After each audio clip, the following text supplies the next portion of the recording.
All right. We are live. Welcome back to another episode of Tuesday Night Live on the 10 Horse Money Fishing YouTube channel. Missed the last couple weeks. Just kind of, just reached out to a couple people and they were busy. And, I almost did a solo one, but it's kind of nice to take a few weeks off and just kind of hang out with the family. My daughters are leaving for college next week on Thursday. So it's like that's going to be a big change. It's like we got all this going on in the house all the time, and then it's just going to be quiet and it's kind of been getting me in my feels a little bit. I didn't think about it a whole lot, and then it's kind of like the last couple weeks I started kind of thinking about it, and I've been trying to like keep the train on the tracks and not overthink it. It's a nice progression. Not make it, too much. I won't lie. I was, all my kids have grown and moved out, have jobs and their own lives now, and just had our first grandbaby. And, then my kids have always made fun of me. They're like, man, you were pretty well just like, okay, catch you later. See you, but, I had my perspective on so much of that was, if they're headed out there on their own and they're making their way, then I did my job. I did what was required, what I should have done. This is what they should be doing. And that made it a lot easier to go, everything's working exactly how it should be. And so far it's just been that way. Sometimes I don't talk to some of them for weeks. And, but then I'm like, if they need something, they know they can call, they know where to turn. It just means they're doing okay, so it's weird to balance those two things, but I get it. Yeah. It's exciting. I mean, we all get along really well. So it's kind of like, they're two of my best friends are leaving, It's not like I've been fortunate that, sometimes the family dynamic is, people are arguing and or maybe they require a lot of attention and you got to tend to them and you don't have a lot of alone time, but I've got it pretty good right now. I mean, I'm pretty fortunate. I'm able to, go fishing when I want to. I'm able to, go do things with my wife and go do things with them, and we all get along. So it's going to be like that's going to be one of the toughest parts is just, having a couple friends that are kind of moving away. But like you said, they're only going to be a few hours away and they're only a phone call away. And it's going to be good for them to go out there and, experience life and have to pick up some responsibilities and deal, have roommates and get to classes and start seeing what's out there. See what's out there. So it's going to be great. College is not just about the learning thing as far as the academics. It's also about, personal responsibility and kind of spreading your wings and getting your feels out there and see what's going on. So it's going to be a good thing, but it's just going to be weird for a couple months. Yeah. Those first days you come home and the wife's not home and you walk in and it's just, you're like, it's all quiet around here. It's like, man, there's nobody here, and there's no, that just, I catch myself some days rushing home, and I'm like, what's the rush? it's quiet there, I guess. So, kind of it changes, that's for sure. But you'll adapt, I bet. Make some more fishing time, or who knows what, Yeah, Rich, they're going to Mizzou, Columbia, Missouri, which is about a 3-hour drive. It's actually close to Lake of the Ozarks. So that'll give me an excuse to maybe go do like a combo trip, a daughter trip and Lake of the Ozarks trip. So we'll see what happens. I could hear my daughters already going, Dad, the only reason you come to see us is because you want to go to the lake.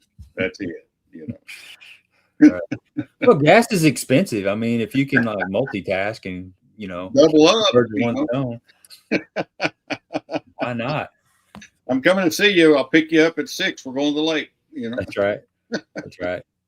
I took Ella fishing yesterday, and it was funny because she was up till like 2:30 at night, and I woke her, which isn't like her normally. She gets to bed fairly early, but they had friends over and they were doing whatever till the wee hours of the morning. And I woke her up at 5:30, and she she was a trooper. She got up, she Made her nodded happy. up. She slept all the way to the lake, pretty much.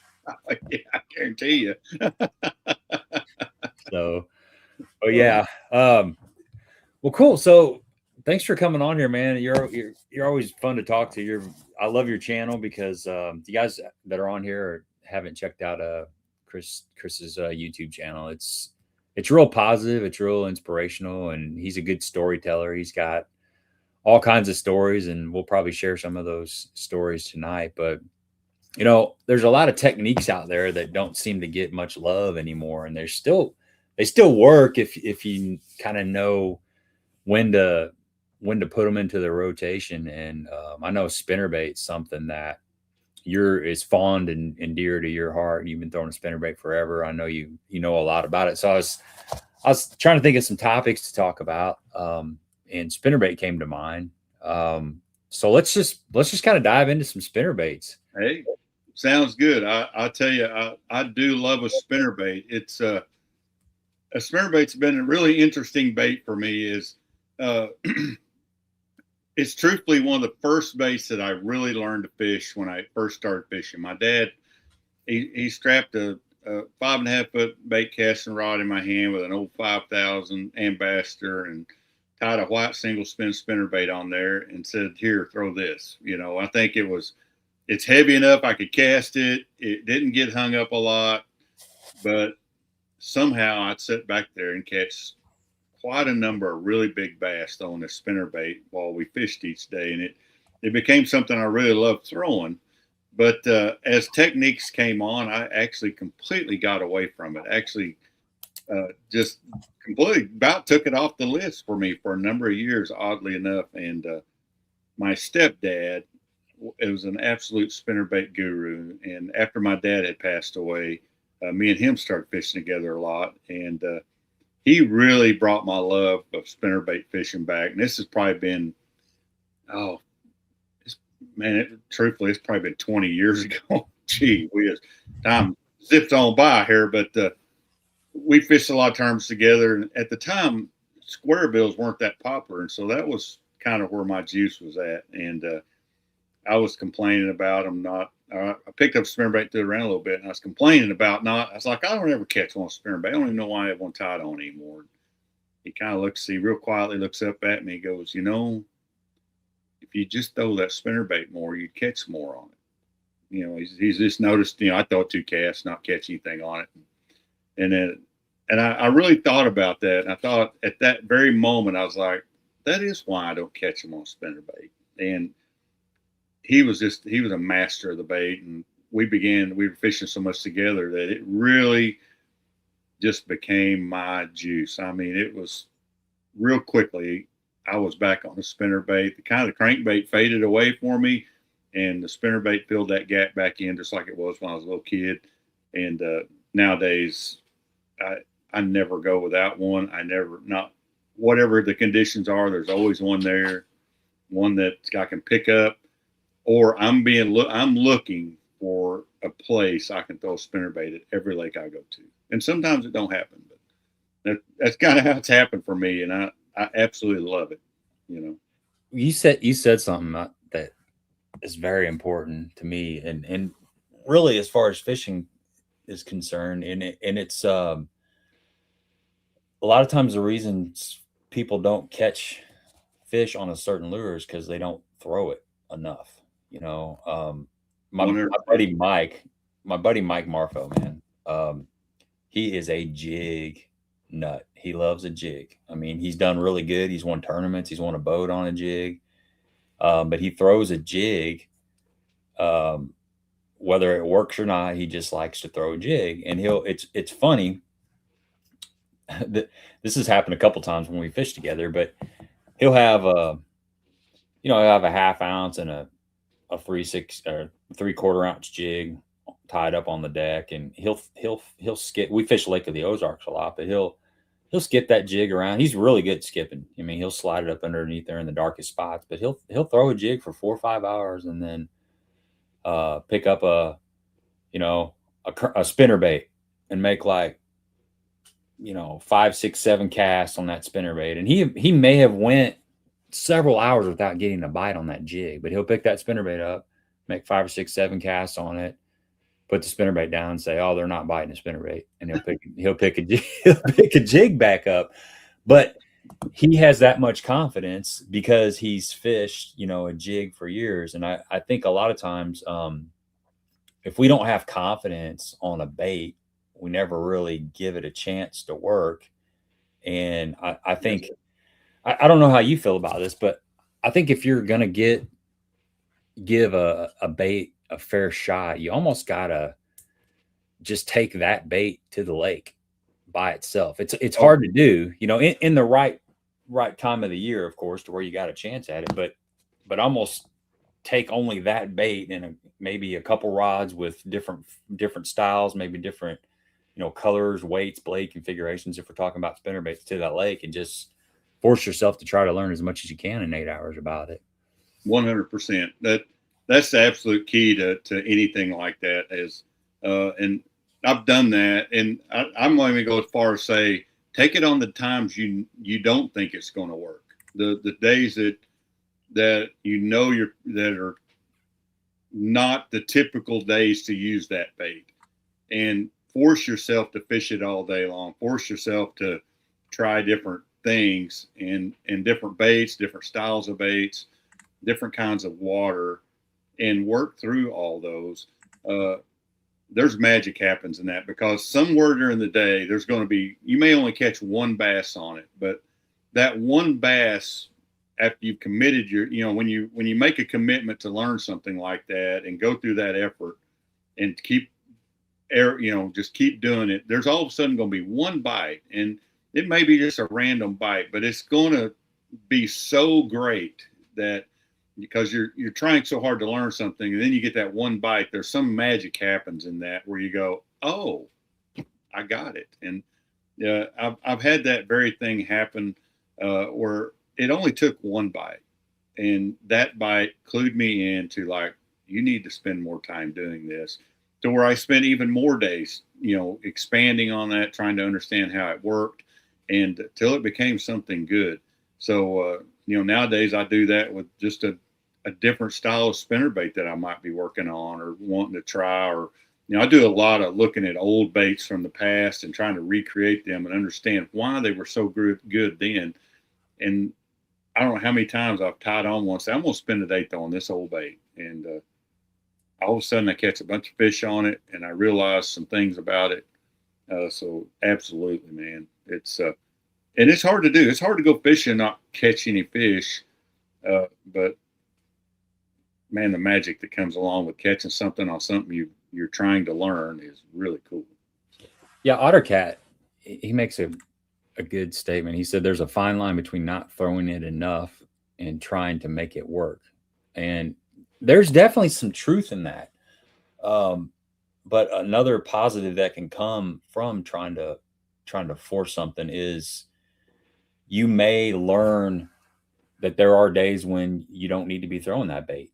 So it's just like going out fishing and having a bad practice. They say you're eliminating water, which there's some truth to that too. So there are certain days when a spinnerbait, may not really work, but you can also vary different things with that spinnerbait. Maybe the reason the fish, that it's not working, you're trying to force it, is because maybe you're trying to force it in like 0 to 4 feet of water. And maybe you're focusing on certain types of cover where maybe there are fish up there shallow. And if you switch up what you're throwing at or the locations and stuff, you may get a few bites, or you may beef up your spinnerbait, go from a 3/8 ounce to a 3/4 ounce and slow roll it out deeper over, off the ends of points or over brush piles. I mean, there's, spinnerbaits they're actually pretty versatile. It's not just, like a 3/8 ounce just up there around shallow cover. In the spring, of course, that's probably what you want to be doing. But I'm guilty of not not taking those baits and fishing out there a lot deeper. And that's something that a lot of those Kentucky Lake guys, the guys that fish the Tennessee River and those ledges and stuff, they figured out a long time ago that you can throw a big heavy spinnerbait out there deeper. And I've seen, I was fishing a tournament. I think it was 2 or 3 years ago. It was a super tournament, and I drew Jake Lawrence. You know, Jake Lawrence is one of the best forward-facing sonar jig head minnow guys out there, and you know he was leading. He was leading day one of the super tournament. This is on Kentucky Lake, and I actually, as a co-angler, I drew him the first day, and he caught all his fish on a minnow. He had 18, 19 pounds, and he culled through probably 2 or 3 limits that were close to that weight. The second day, he was out there doing a similar thing, and he could not get those fish to bite. He picked up a heavy spinnerbait, like a 3/4 ounce spinnerbait, and was slow rolling it over that same deep brush and deep stumps. And he had a couple 6 pounders and a 5 or something. Oh, But yeah. he was looking at them.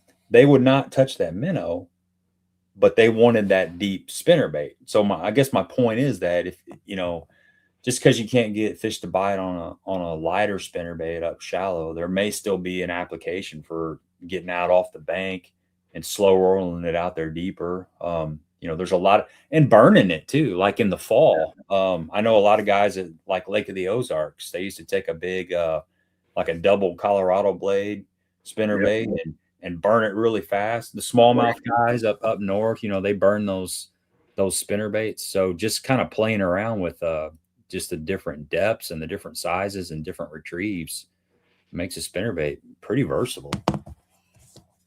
It's probably one of the most versatile things out there. And it's kind of cliche saying that because it's been said a lot, but you're exactly right. I mean, you can do so many things with really not a ton of variations of baits, from even the short arm baits and some things like that have been left behind.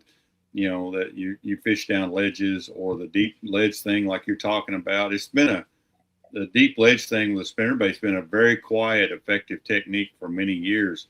It's very hard to do. I'm not very good at it, but Robert Hamilton won the Classic way back there, but it still kind of faded away. You know, Mark Davis, part of his fish in a Classic win came slow rolling a big spinnerbait over brush piles in the hot summertime. But it's a hard technique, and it takes a lot of patience. And the spinnerbait, it goes back to the same thing with spinnerbait every time, though. You've got to keep throwing it, and when if you're going to use it, you're fishing for like those deep bass. You're not going to pull out there and catch one on every cast. It's one here, one there, one here, or that, just like you're talking about that minnow you pulled up there. You caught 2 on a minnow or a crankbait, and you say, "Man, I need to pull that spinnerbait through there a couple of times." But constantly during the day, you pick it up and put it in front of a fish that will hit it, and then it really becomes that key bait. Yeah, here's a good comment right here.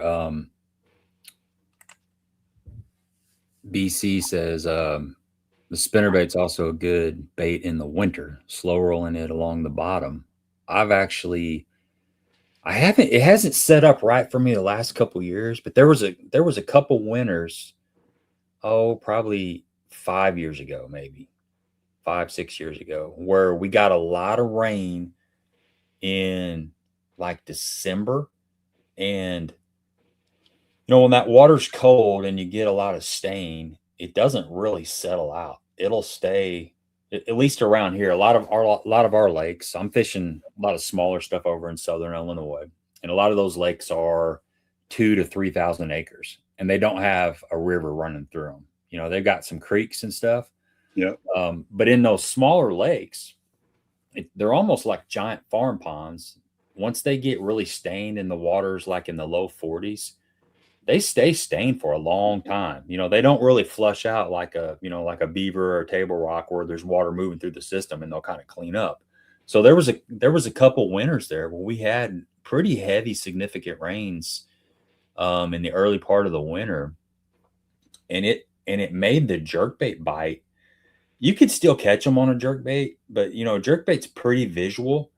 There were a few colors like here's a tip for anybody that's fishing in the winter in cold water and staying like that clown, like a western clown kind of color is a really good color, something with some gold. But I could get a few bites on that. But it just you know, it just wasn't like typical winter water conditions where you got really clear water and you can pull those fish far away with that jerk bait. And I started throwing like a 3/4 ounce spinner bait with a size 7 gold Colorado blade on it. It was white and chartreuse, and I'd put a really big swim bait on there, and I'd slow roll it around. And man, I caught some really big bass those couple years. I didn't catch a lot of them, but when it loaded up, it was a lot of times it was one of the better fish in the lake. You know, it was a 4 to 6 something pound class fish, but you might only get 3 or 4 bites in a day. Yeah. But you might only get a couple bites on a jerkbait too. But that was like one of those winter conditions that happened 2 years in a row where I had a lot of confidence in that really big spinner bait, and it just drew strikes from those really, really big bass. And I'm talking really slow rolling, just boom, boom, boom. You could feel that blade just kind of thumping. Yeah. And it just get heavy. But man, those bites were just phenomenal because you go fishing for a couple hours, you don't get a bite, and it's cold, you're numb, and then all of a sudden you just lock up, and then you're warm up. You're warm. You're like you're good for another couple hours. I don't care how cold it is. Oh yeah. Yeah. I fish a spinnerbait a lot in the wintertime, and it's the truth of the matter is I catch them 2 or 3 different ways in the winter. One of them is ultra shallow on that big waking top bait. It's crazy how big fish you can catch waking a spinnerbait in high 40s to 50-degree water.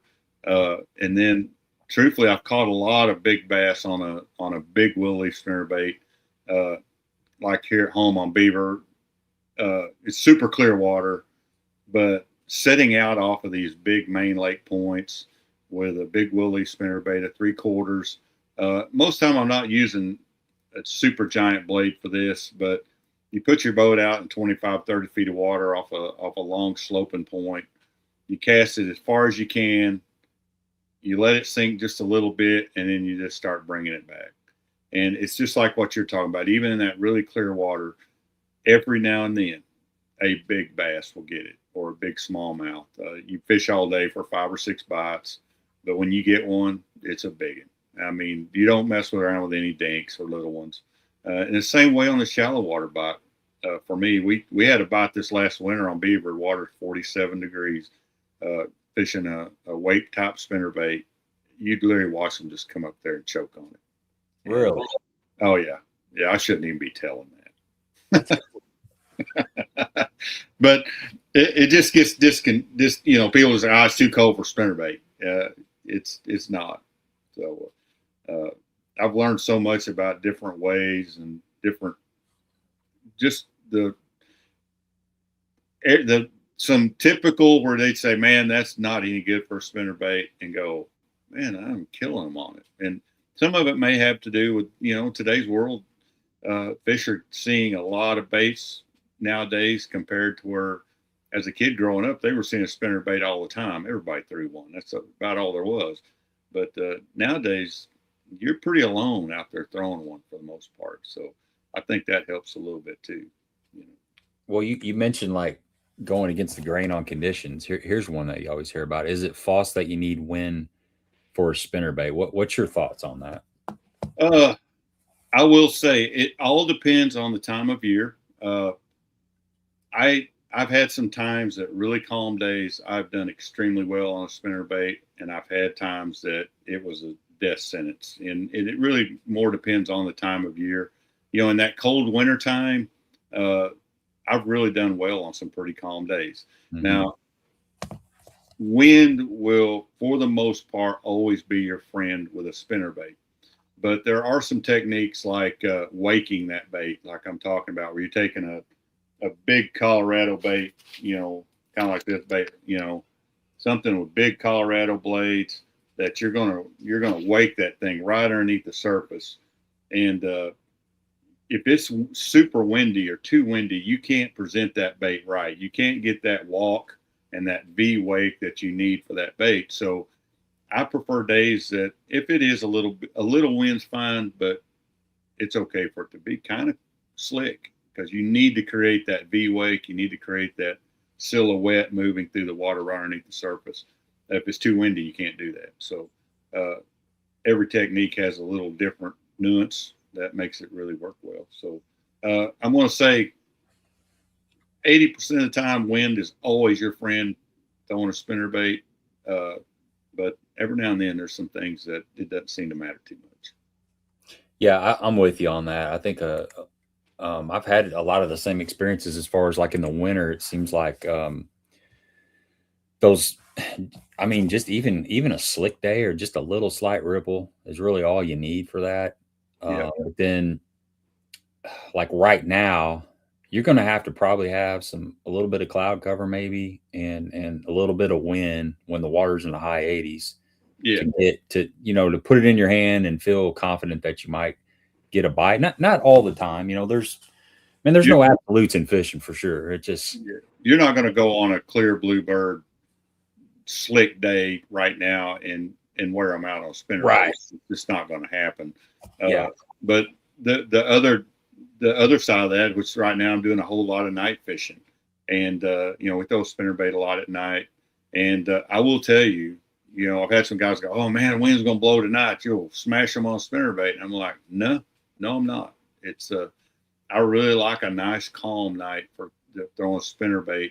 I think when you get too much wave action and too much going on in the nighttime, even with those hard thumping spinnerbaits, fish can't key in on it right, but there's too much action in the water. I've never done good on windy nights throwing a spinnerbait. I've always done better on nice, calm nights where it's quiet and the water's not moving too much. It's when I really catch them on spinnerbait at night. So there are conditions that, again, it's conditional.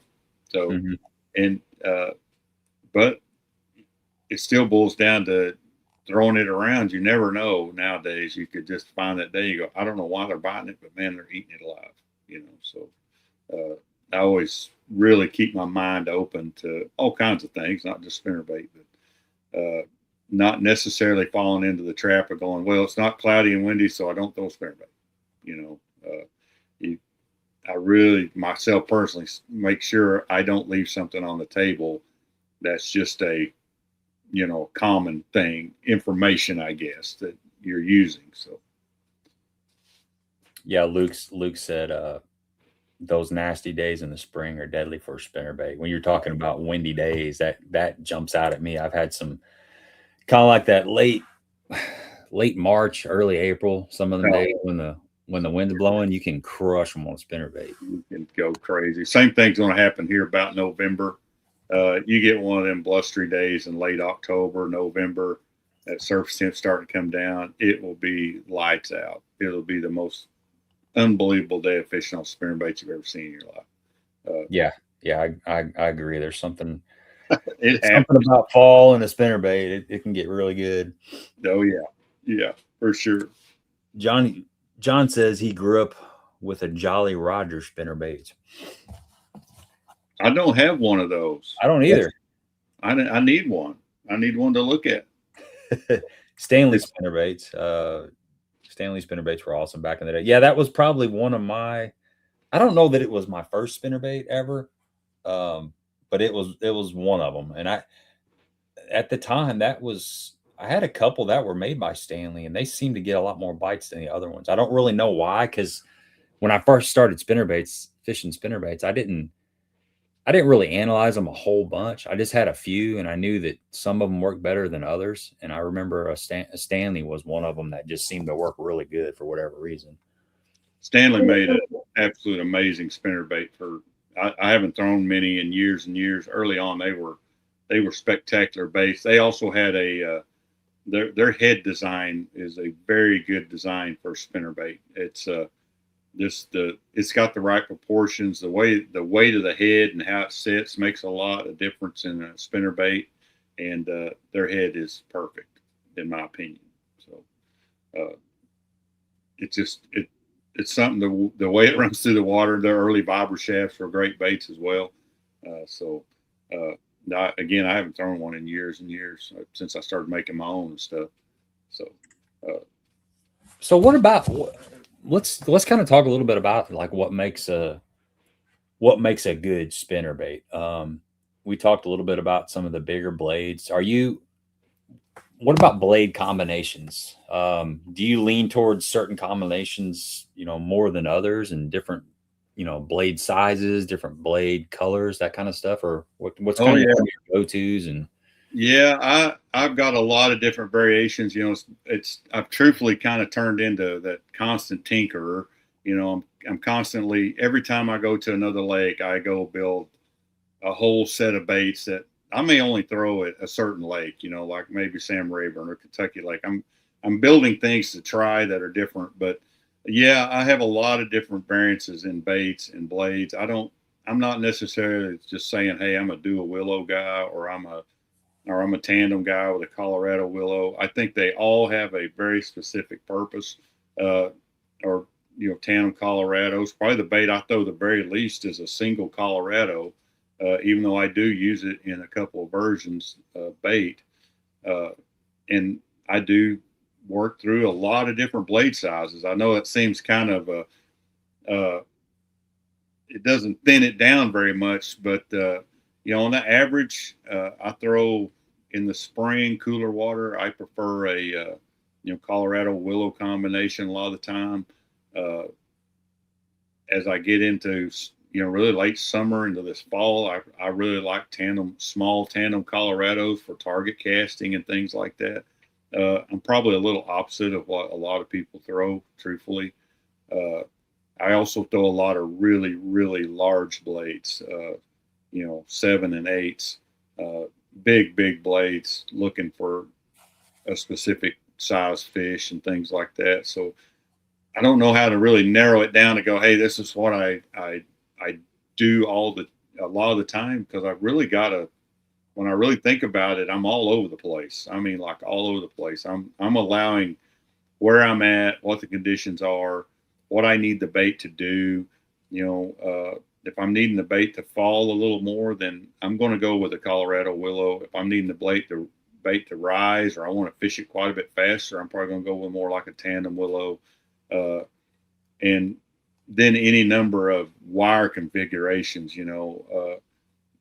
when it's little nuances that make the bait work a certain way. The bait I was using at Grand Lake in the open, it was a funny little, it's an odd little bait, but it's got a really long leg and a short arm with a Colorado blade, a real light head. It's a really unique bait that has a very, very specific scenario. But when you find that scenario of ultra shallow, really muddy water, it is an absolute bomb. I mean, it doesn't work in any other scenario. But when you see this happen, I can go, that's the only bait I need right there. And you fish it right underneath the surface. And the bait actually, with that longer leg, the bait stays down a ways, but your blade's right up on the surface. And it's so light that you can just walk it in 6-8 inches of water or a foot, keep the blade on the surface, the bait's down a little bit, and it is absolute dynamite. So I guess what I'm trying to say is there's so many different variables and so many different things. Like for me, I go, oh, this is what I need this bait for. The bait I was throwing at Kentucky Lake, that shad colored bait with nickel after a shad spawn is just over time has been the right bait for me. So I gravitate to things like that when I see conditions align for what I've seen in my life, so if that kind of makes sense. it makes a lot of sense. I mean, because just because you tie on a 3/8 ounce white chartreuse with a double willow leaf and you throw it around a little bit, you don't get any feedback on it. A lot of people will say, well, they're just not biting a spinnerbait, but it may not be quite that simple. It's not. When, like I said, every tournament I go to, and I do have the fortune with to build my own. That before every tournament, I'll have a box full of stuff that I've built, made that I may want to try at this event, that none of them, I may fish through all of them. When I get through pre-fishing for a tournament, there will be an unbelievable amount of different styles, different baits that I have ran through trying to find which bait may be the key player. And a lot of it boils down to conditions. Like I said, I didn't, even at Grand, I wasn't planning on throwing that bait. But once I got there, I realized very quickly, hey, the conditions are right for this bait, and I need to find where to throw it and right when to catch them on it. And but you could throw a Tandem Colorado typical white chartreuse. I was throwing a black skirt with that copper blade. You could throw that right through the same place and not even catch a fish. And it's just interesting how, I don't know if the fish are conditioned or they're just looking for something specific. And a spinnerbait's an easy bait. I'm constantly going, I'll take I've got a special box in my boat that's full of blades and skirts and some different trailers that I use about the same trailers all the time, but I'm not afraid to start jumping around a little bit to go, I need to slow this thing down, or I need it to stay higher. I need to be able to reel it slow and stay high, or I need to trim this skirt off. I got too much skirt. It's not allowing my bait to drop like I need it to. Just working through different things to try to figure out what I can do to get a bass to bite one of these. If I feel like there's some fish there that want a spinnerbait, I just need to figure out what the little thing is that's going to make them bite it. Yeah. And sometimes I've got baits hanging in my shop that were really great for one event. I've never caught them on it again. The thing has not aligned right again for that bait to work, but maybe it will someday. And then I have a handful of baits. I've talked about them on YouTube. There's 6 or 7 that day in and day out, these 6 or 7 produce no matter what. You can always catch a few on them, and it's your typical double willow-leafs, a tandem white, a mouse colored, a sun perch. But they're real basic, typical baits that day in and day out you can always catch some fish on them, and I have those as well. So, but I tinker a lot with spinnerbaits all the time. So what? Like on skirt colors. So I'll just speak from personal experience. I'm almost always, well, I could say I am always trying to stay within that shad realm, but they, like your mouse or your white or something along the shad lineup. Yep. But they also make them in bluegill type colors and stuff. Yep. Have you had success with those kind of colors? I've done very well on probably one of my favorite all time colors it started out as an old Stanley color. War Eagle went into making it.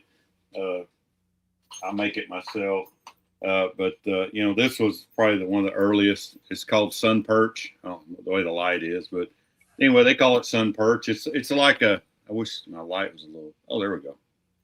So it's a kind of a translucent chartreuse with some peach and some clear copper in it. Mm-hmm. Out here at home, and ultra clear water, this thing is dynamite. But it's been a great player for me for years. Another color that this is, you just don't think about these. I had a pretty good event using this bait up the Mississippi River, but like a watermelon green. Yeah, that's kind of more what I'm talking about, kind of stuff. Stuff like that. This bait is an absolute killer in the right conditions. If you get some tannic water,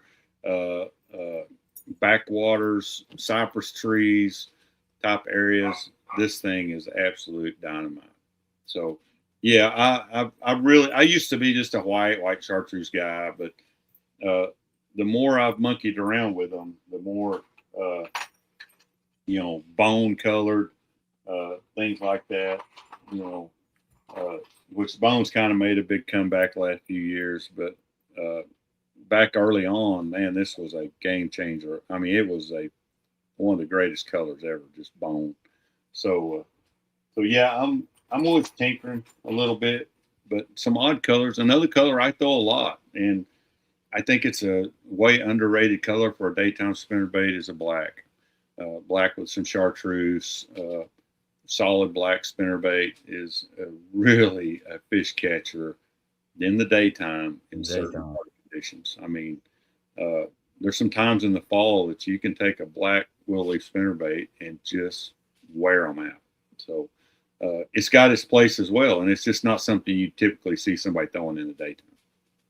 No, not at all. Not at all. I mean, I think overall black is one of the most underestimated, underrated colors. Absolutely. And it's such a natural, it's a natural color, you know, but it's not a lot of people fish black. I mean, they fish a black worm sometimes, not a lot really, but black crankbaits, black spinnerbaits, like you said, you know, black buzzbait. But even in the soft plastic realm, or a jig, like a black jig, not a black and blue, just a black jig or a black swim jig. It's just I think people forget about black. It's a sneaky natural color, and it is one of the all-time greats. I throw a black bucktail a ton. I throw a black silicone, just solid black a lot. I throw a black spinnerbait a lot, and the colors like that, like blacks and some of these very vivid colors, are not regulated to stained water. Solid black is by far one of my very best ultra clear water colors. Like a solid black jig with a black chunk, a solid black spinnerbait, ultra clear water. I'm talking like bull shoals clear. You can see 20 feet deep. There's something special about black, and I've always had a certain theory around it. And if you look at bait fish, the same way with like I've done extremely well on a solid bright chartreuse spinnerbait in ultra clear water, really bright vivid colors. Is when you look at bait fish, you know you even catch a bass in ultra clear water. He's beautiful. His colors are deep and vivid and bright. His belly will be super white. His back will be ultra green and black. You catch a sun perch or one of them, you know, real bright colored blues and greens and chartreuses all on these fish that you catch in this clear water. And it's odd to me that we tend to dull down all our colors in clear water when everything in clear water is bright. Yeah, that's true. You know, even the crawfish are beautiful shades of any crawfish color, you know. So I've always kind of gravitated towards bright colors in clear water and dull colors in stained water. Yeah, my buddy Ron, he taught me several years ago, like in the wintertime. He just throw that's when the water gets colder for him, he throws a black jig, just a straight black jig, and he'll actually put a black pork frog on there, you know. Uncle Josh, like a number 11 or maybe that smaller one. And just black on black. And it works, you know. I'm always throwing green pumpkin because the water's so clear and you're moving it really slow, but he's just throwing black and catching them on it. That's what I grew up doing, man. A black jig with a black pork frog. Deep cedar trees in clear water, man. So, it's interesting, you know. And some of it's just tinkering, you know, finding different things that are just different. But for me, that's how spinnerbait fishing's been. I'm constantly looking for something a little different. You know, there's one color I haven't figured out yet, and it's these pinks. Mm-hmm. I have made a ton of spinnerbaits in different variations of pink, translucent, bright, and for some reason I cannot get bit on it. And I don't understand why with the pink chatterbait craze and all that's happened. It's the one color in spinnerbait that I just can't seem to get any magic going on. And maybe I just haven't found the right thing for it yet, but maybe I will someday, you know. It's just, there's some colors like that I haven't figured out yet. You might just be too manly to be catching fish on a pink spinnerbait. That might be all it is. That could be it. Maybe that is it. Maybe I'm just trying to, you know, maybe put my skirt on, I guess. Right. This kind of dives into something. Ottercat says, has Chris ever thrown a thinner wire bait? Like, what's your thoughts on wire diameter on a spinner bait? Oh yeah, I'm a huge wire fan, a thin wire.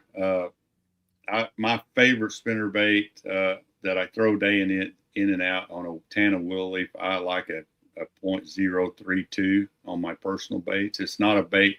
I sell a .35 almost everything that I sell.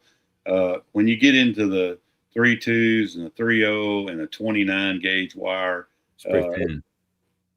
well, yes, and you got to understand that if you're going to throw one of those, you better have 20 because you're going to go through them like crazy because they straightened out real bad. They're super light, but they absolutely catch fish like crazy. It matters. It makes a difference. I do have baits that I prefer heavier wire on. You can't take a .32 wire and put two giant Colorado blades on it or a number 7 willow leaf on there and it really expect it to work right. But yeah, I'm a big fan of lighter wire. He's talking about Stan Sloan's. The only thing I ever threw in a Sloan's probably had about 40 gauge wire on it, the old aggravator and stuff like that. But they made a great bait. But there is one thing about a Stan Sloan bait that is a really key that's lost in spinnerbait fishing is if you look at a lot of the old Sloan baits is the length of the arm. Yep. And they're very long. And there's something to that. And it's interesting to me, a lot of my personal baits, I make my arms a lot longer. From a standpoint of selling baits with my company, they do not sell. You can't really give them away. People are not interested in it. They see that distortion of the way the blades look like they hang past the skirt, and it's really interesting dynamic in those two things. But there's definitely something to that longer arm, the way the bait performs so much better with those. And something that's really interesting is I'm trying to. You got me digging now. Dig it up. That Stan Sloan, that cold water spinner, but I was telling you about that couple winters where I caught him on a big Colorado blade. It was a Stan Sloan, and I only had one of them. It was one of them spinner baits that was probably 20 years old, and I just found it because I needed a heavy spinner bait, but it had that really long arm. And I actually put that size 6 or size 7 Colorado blade, and that bait caught. I haven't ever replaced it. I haven't ever found one that works as good as that one. I broke it in half. It finally broke in half. But as you can look at this bait, see how much longer the arm is, and where the blades kind of look like they're out past the body of the bait and things like that. And a lot of people go, well, he's going to hit the blades and not the bait. But what's really interesting about every bait that I fish that has a super long arm, my hookup ratio on the actual bait itself is way better. For some reason, it's almost like they look past the blades because they're so far back there or something. But a lot of Stan Sloans were very swept out like that. The blades were way out here. The bait was up here. And it's a really interesting concept. But those are a lot of the baits I spend a lot of time digging up because I want to recreate that because this bait was copied off of an old 3J bait from up in Missouri that was ultra popular for many years, but then it just went away completely and nobody makes anything like it. But I bought a whole bunch of them from an older gentleman in the package, and I thought, man, I'm taking these out. I'm gonna figure out. These were ultra popular baits. Everybody threw them. I'm like, I need to figure out why these work. And the first trip out with them, I was like, this is magical. There is something magical about the way this bait is built and the way the blades perform. And because I just caught bass like bananas. And so I came home and I found the right wire. Created me a head that was similar than the long arm and created something that's just as good. So there's things in history that's gotten lost, and I don't even know if Sloan makes that bait anymore, but always a fish catcher. I don't either. I looked for one when I broke my favorite one, and I think something to do with that. If you think about the longer that arm is, the more it's going to be able to flex. And if you got a really big blade on there, it's got to have more movement than a shorter one. Is that a pulsator? Yeah. No, it's a aggravator. Aggravator. Yeah, that long arm. Yeah, they make some really good night spinner baits too, if I remember right. They do. They may still make a really good short arm bait as well. But I also, like I said, the really light wires. Like this bait's I believe this is a 32 here, and you can just see that it's soft. Yeah. But man, you put 2 will leafs on 32, man, and you're getting a lot of just these blades are not confined to the end of a wire. They are moving, and in turn moving the entire bait. The more this is pulsating, the more this skirt's going to be like pulsating as well. So yeah, it definitely matters. So. Yeah. Here's the question from Dennis. He said, what's your favorite color for dirty water and clear water? Ooh, man. We're going to have to get that broke down here a little bit. So dirty, warm water, like for stained warm water, I do love a white and chartreuse, but I also absolutely love mouse. So a translucent shad pattern, the mouse gray color in stained warm water is an absolute killer. It's probably my favorite color. If I get into May, June, and I got muddy water or stained water and it's warm, I'll be throwing a mouse color. If I get into ultra clear water, say going into the fall time, then I'm going to be solid chartreuse is by far my very favorite. Sunny day or if cloudy day, I really like solid chartreuse with gold blades in very clear water. I like black in very clear water. I also like solid white in very clear water, but they're vivid. They stand out. I do better on those colors in clear water. I do on the average. So, and then muddy water in the spring, like cold muddy water, then I tend to stick more with solid white chartreuse. For some reason, they just seem to be the standard in the spring. Like going into spring, those colors seem to be the best in cooler water. Now, cooler water, you saying like high 40s to mid 50s? Is that like what your thoughts on? I'm talking 45 to 55, right. 57. That's what I'm gonna call cooler water.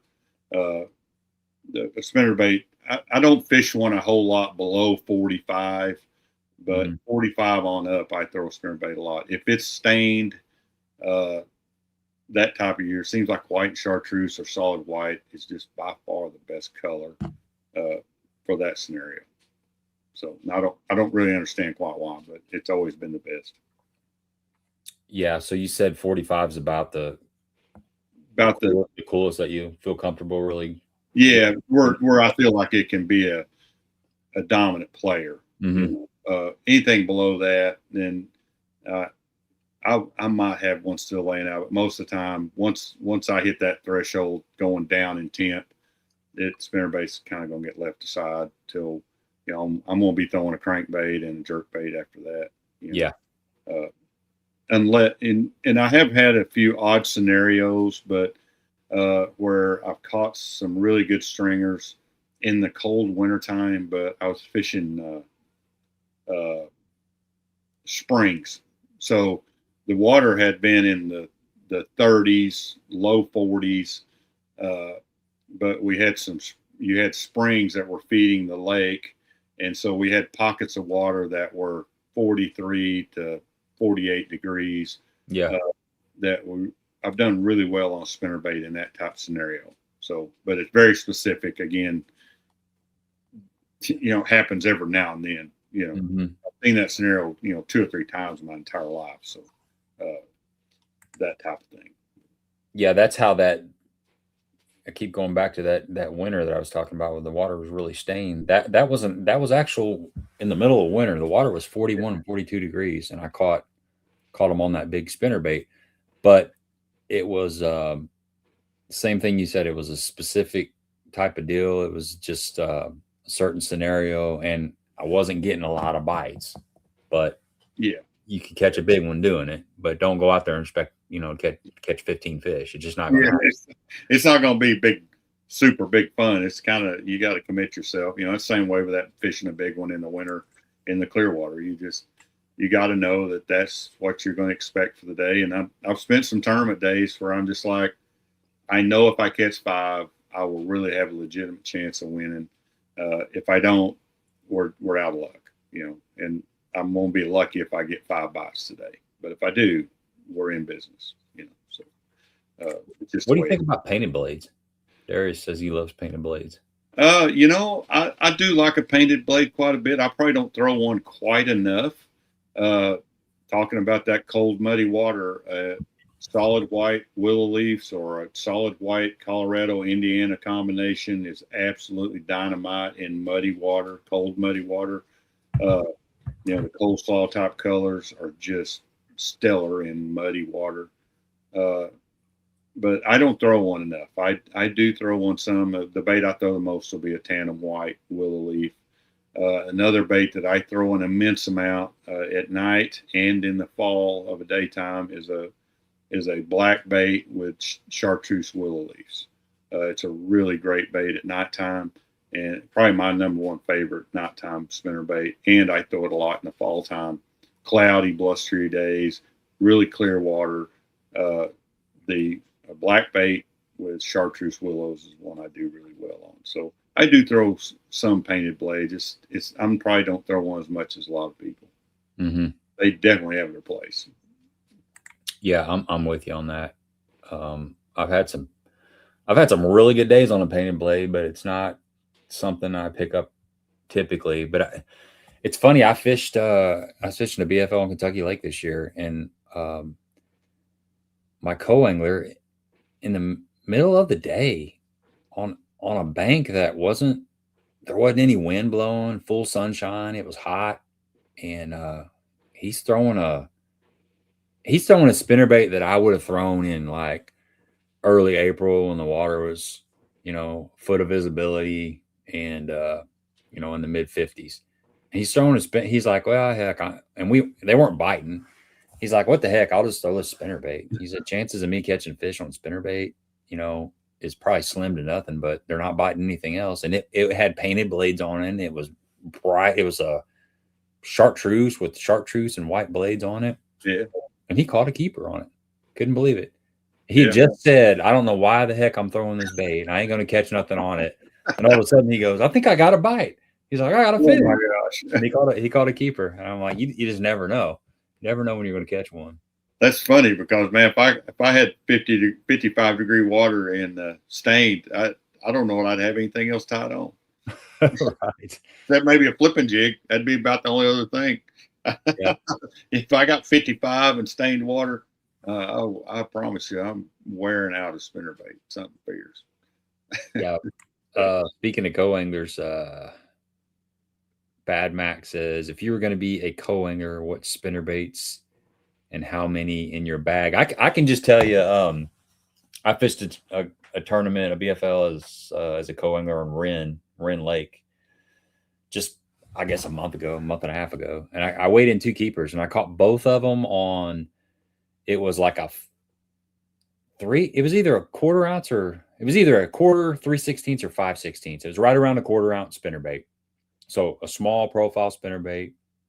It was white and chartreuse, and I think it had a little turtle blade on it and a small Colorado blade, but just a real finessey spinnerbait.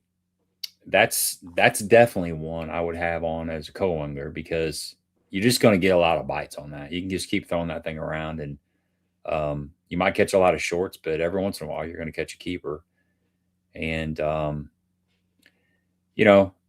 I don't know. What do you think, Chris? If you only had just a couple spinnerbaits out of the back of the boat? If I was co-angling, I would, without a doubt, you nailed it on the head. I would have a quarter or even a 3/8 with very small blades on it. Mm-hmm. Something that I would be thinking a little different as a co. I'm going to go, what's the 3 spinnerbaits he may be throwing?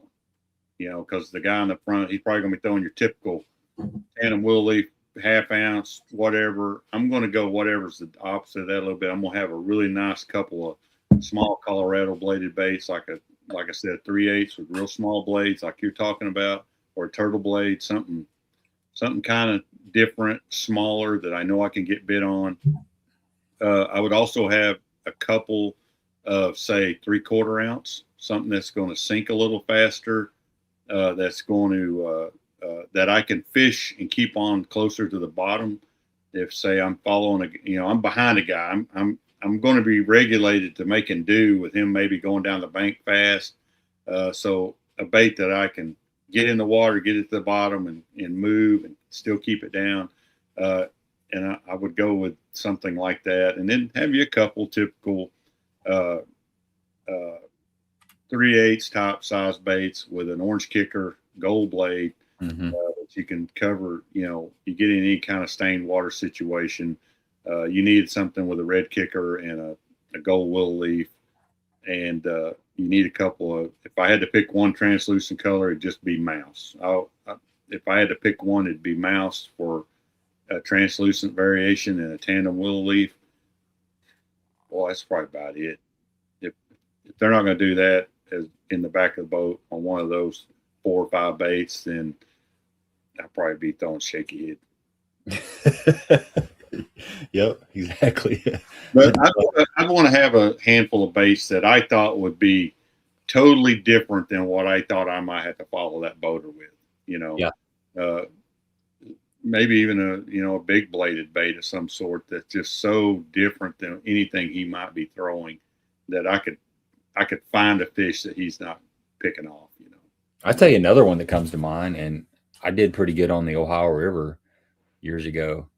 Is that War Eagle, that Screaming Eagle, which is it's a half ounce bait, but I got a quarter ounce frame and got really small blades, so you can really burn that thing. Yep. You're fishing around a lot of shad balls and stuff, and sometimes something flying through those shad balls really quick will, just a reaction strike. It makes the fish grab it. So and that's a nice small frame bait as well. It's off a quarter ounce frame, right? And it's heavier. That's the type of stuff I'd be thinking about. Yeah, it's got that lead on the shank there, yep. So it's yep. The skirt just kind of covers it all. Yep, absolutely. Would be. I'm looking through these. There's a few questions kind of sprinkled in here. Let's see what's going on. Let's talk about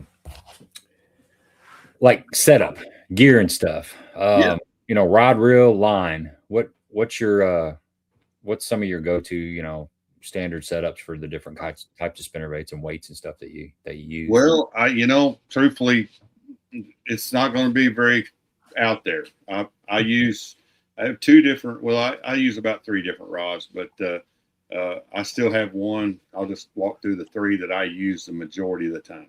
I still have one pistol grip rod that I use a lot, a 5.5 footer that I love throwing a small spinnerbait on, like river fishing and target casting. I just love that rod for short casting. I'm talking 20 feet with a little spinnerbait. It's just magical. The other 2 rods I use the majority of the time. I have a 6/8 medium heavy, and I have a 7-foot medium heavy, both moderate action. So I don't want anything that's that's more. I don't want the fast tip. I want more of a moderate action on the rod. So I load up on it. It's the whole rod's bending, more of a parabolic type bend or moderate bend as compared to just on the tip. And that's about it. I don't keep it too very basic 2 rods. The bigger rod handles my half ounce and stuff like that. The 6/8 handles all my 3/8 and stuff like that for a little bit shorter casting, target casting. And that's pretty well how I roll. And anything on the average, I use 17-pound Berkeley Trilene clear all the time on all spinner baits, other than sometimes I use 14-pound Berkeley Trilene monofilament on some of the smaller baits on those other 2 rods. And every now and then, if I'm doing something with a 3/4 or a 1 ounce, I will put 20 on. But on the average, day in and day out, I use 17-pound monofilament. That's it. Nothing else.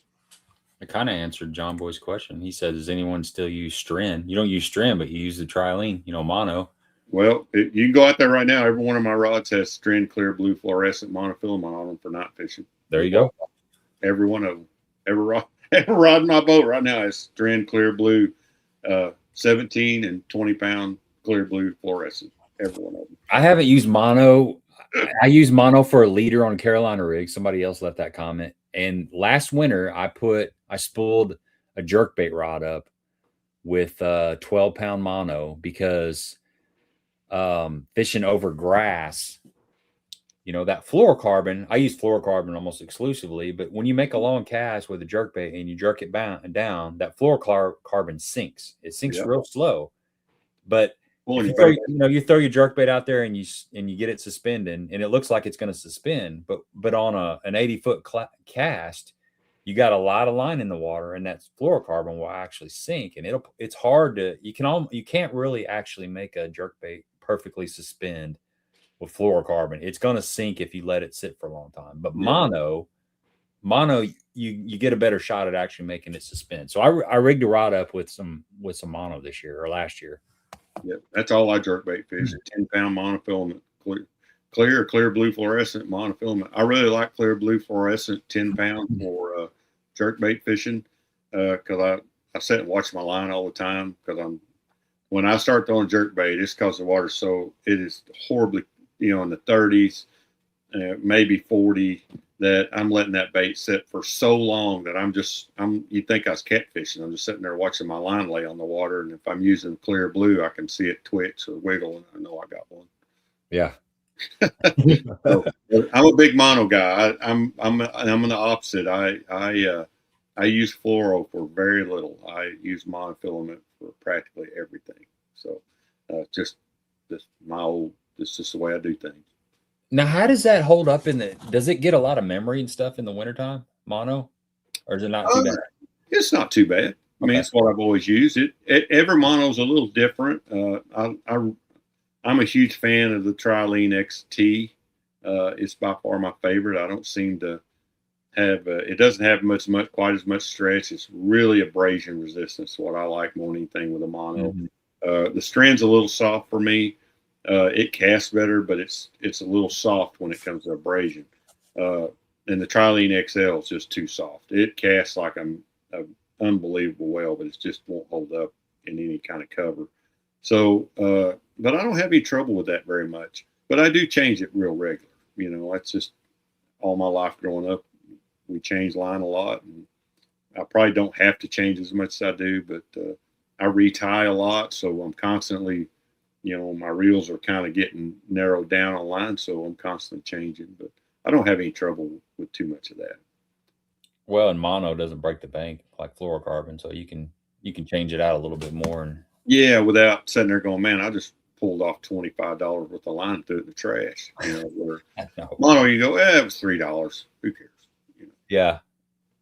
I've been using I use that Berkeley Big Game for a Carolina rig. Leader. It's pretty tough stuff. I've used a lot of big game over the years. There's been times that I couldn't find the XT that I wanted, so that's my second choice most times, the big game. It's a little more wiry than Trilene XT. XT is a lot smoother line than the big game. So I usually buy it in big bulk spools every spring for the term, season, and then I'm good to go for a year. What about your reels? Are you slow retrieve, ratio retrieve, or how much do you think that matters? I'm probably average. I still use a lot of the old Corrados, old green ones. They're all 6.4 to 1 or 6.2 to 1. That's by far my favorite retrieve. I do use the 5.8, I believe is what it is, old Corrado. Sometimes in the winter, I will use that reel when I'm needing a slow roll of big spinnerbait. It's just so much easier for me to keep my normal pace, but I'm not bringing that bait, it's coming in slower. So I will use those some. I have a set of them. The only time I use them is in the wintertime. I don't use them any other time. So on average, 6.4 to 1 is what I want on everything. Man, the old Curados they're workhorses. Oh, they're I still got a couple of them. I had at one time I had like 12 or 14 of them, and it was hard to get rid of them. I had a guy I deliver mail, and there was a guy on my mail route that he had some of them, and I was talking to him one day, and I said, you know what, I'm getting some I'm starting to get some loos, some loos like some 7-to-1, and I'm getting kind of starting to get used to those. And he said, well, if you ever want to get rid of those Curados, man, you just let me know and I'll buy every one you got. And wow. I ended up over a year or so, I sold, I'd sell him one or two, and then a couple months later I'd sell him another one, and I still got a couple, but man, they're really good reels. They're forever. They're in my opinion, they're the very best reels ever been made. They're strong. Just holding it day in and day out. I've got probably 40 of them things. I've been really lucky. Through my YouTube, a lot of people found out I like those, and there's been a lot of my viewers that have been so gracious that just the other day I got a box and it had 4 of them in it. They were like mint. He's like, here, man, I know you use these. I don't use them anymore. I want you to have them. And there's 2 of them on my roster because they're so much better than all wore out ones. But so I've got a bunch, and I just use them like crazy. My hands are big and my fingers are kind of long, so they fit my hands really well. Yeah. And the other thing, and I have some newer SLXs and some Curados that I do use for some pitching stuff and things like that. They're a little more, fine tuned for that. But the other thing I really like about the old Corrado is when you're fishing 17-pound line or 20, they'll hold enough that you're not casting to the knot every time. And so they hold a lot of line, and I like that. Yeah. Yeah. That's one thing that I appreciate now with the newer reels. They are a little bit smaller profile, and they fit. Yeah. I don't have like big hands. I don't have small hands. I just have, I guess average size hand, whatever that is. But it fits. They fit. The smaller ones fit just a little bit better with those Curados. The Curados weren't like a 500 round reel or anything, but they still a little bit bigger. Yeah, they're big compared to the nowadays reels. As far as size wise, and the way the gearbox is offset to get that profile down. And like I said, I do have pretty good set of those that I really like. Some of those, the SLXs that I have, and a few Curados for things that I pitch with. They just have that. They're just a little more fluid than my Curados were. So I use them for that. But, other than that, I use a Curado throw spinnerbait on always. A 6.4 to 1 on average, 95% of the time. Corrado. Okay. Yeah, gotcha. I think one of the only Curado, I think, like I said, I got 2 of those left, but I think I have one that's. Did they make a bigger one, like a 300? Yeah, they made a 300, big thing. I mean, big old.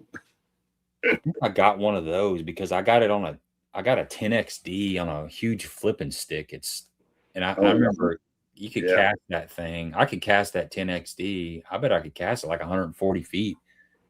Just let it eat. That reel holds so much line that it just keeps going once you get it going. That'd be a good strolling rig. You check it out and you reel off another 2 miles of line and then go to reel. Well, the problem with that 10XD and throwing it out that far is you got to reel it in, and by the time you get it back to the boat, your forearms are on fire. Sucker digs. Take a break in between each cast. Yeah, that crankbait will wear you down. Yeah, cool. I think we covered the spinnerbaits pretty good.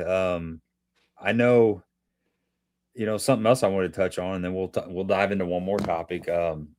I just kind of want to talk a little bit about your opens experience this year. Yeah. How you feel about everything? Did it go according to plan? Did you learn a lot? Did you have a good time? Or it's been first of all, I've had an absolute blast. It's truthfully, fishing these events has been everything I ever dreamed of. Which I fished them 2 years ago and put way too much pressure on myself and made it a miserable year. just it was really frustrating. You know, even my wife was like, yeah, I don't think we're doing that again. We're not going through that again, you know. But this year has been, it's been really special actually. And, you know, it's been a combination of, you know, through my YouTube and having a really wonderful YouTube family and a support group around my area. Just a lot of different things come together that made this year something really special. The other thing is the feel of the tournaments. You know, people really want to bash on tournaments and what's going on out there, and they talk like it's just awful out on the turn. You know, that it's just that it's no good. And this year, fishing the opens has been really special in the aspect of the amount of new people that I've met, friends that I've made out fishing, old friends that I've re-met.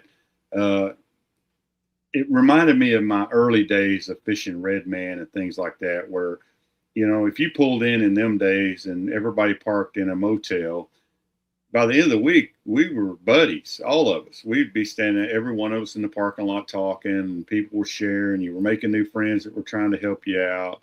Them early days were like that. It was just, and then we kind of went through a spell. It just seemed like that went away a little bit. And, but fishing the opens this year has been like that.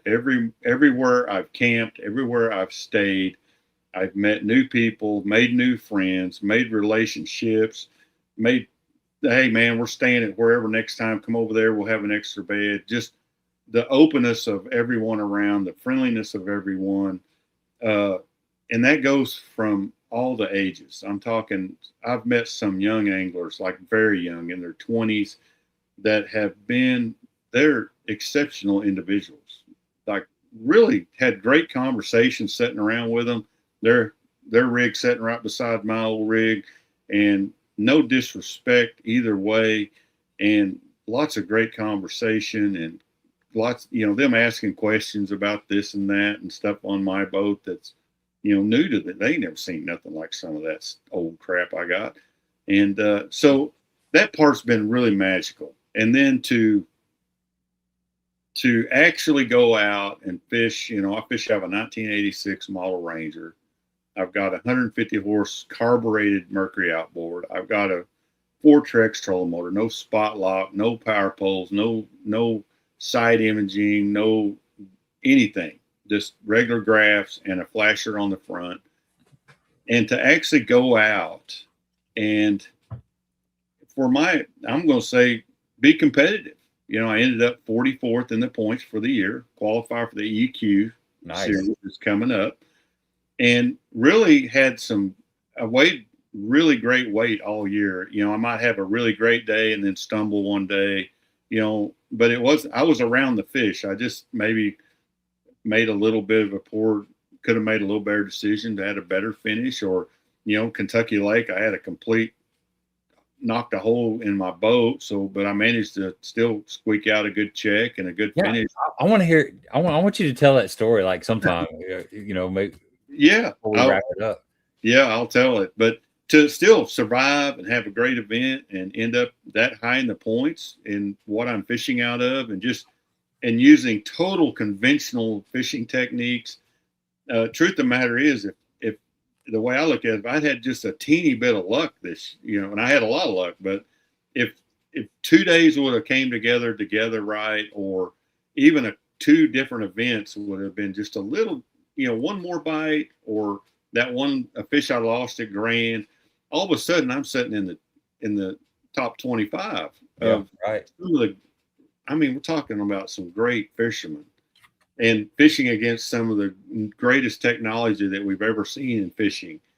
And to still be able to do that and still be able to show people that you can do this.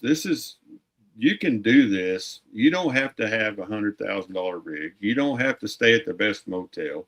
You know, I camp a lot. I've got an old, I think 2010 Suburban. I'm looking for basic fish that we fish for our whole lives. And I still feel like I'm being a very viable competitor and have got 2 checks out of 4 tournaments. I got 2 checks. So yeah, it's been fabulous. Absolutely fabulous. And then on top of that, this was the first time in my life that I ever really sat down and go, man, I want to do this and continue to do it. I need to get some support sponsor wise. And I started working really hard at it last year and into this year. And it has been the most humbling thing to have so many people say, you bet, man, we're on board, man. We watch your channel. We know what you're doing here. We know you've been chasing this your whole life. Yeah. What are you thinking? And I've had 2 or 3 that just said, well, I know that's what you're thinking, but let's do more than that. And to have that kind of support and people rally around you and what you're doing and your dreams, along with my YouTube family and Dale Verts, he does these auctions selling stuff that people are sending him, that they send me the money that I can fish on. I mean, it's crazy stuff. I'm talking crazy stuff to, so yeah, it's been unlike anything I could have ever imagined. It's been better than I could have ever imagined. And this is all I ever wanted to do in my life. And, if this was the pinnacle of it, I would say, man, it was all worth it. But we got 3 more tournaments coming up, and I'll fish them again next year. So yeah, it's been spectacular. It is incredible when you think about not just the field that you're fishing against, the sizes of the field. There's a lot of people 180 on average, 200. Yeah. I think there was 210 at Wisconsin. So. It's huge fields, and you're fishing against anglers that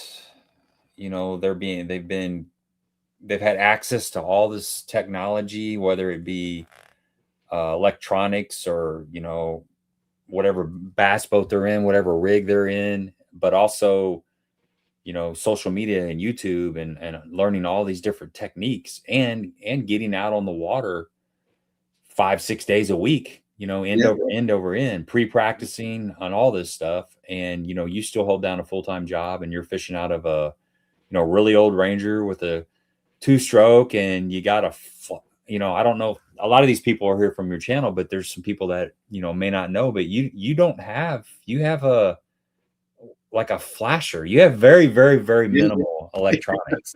I mean, people would say you're old school, but you're new school, old school. It's not like you just sit out there and throw a plastic worm and drag it around. You're definitely past all that, but you don't have forward facing sonar and like even spot lock. Spot lock's huge. I mean, it's a big deal. It's don't have that. I got to hold myself in the same spot all day long. I can't walk back on the back deck and say I get to fish here for 2 hours. But that's okay. It's really created I love it.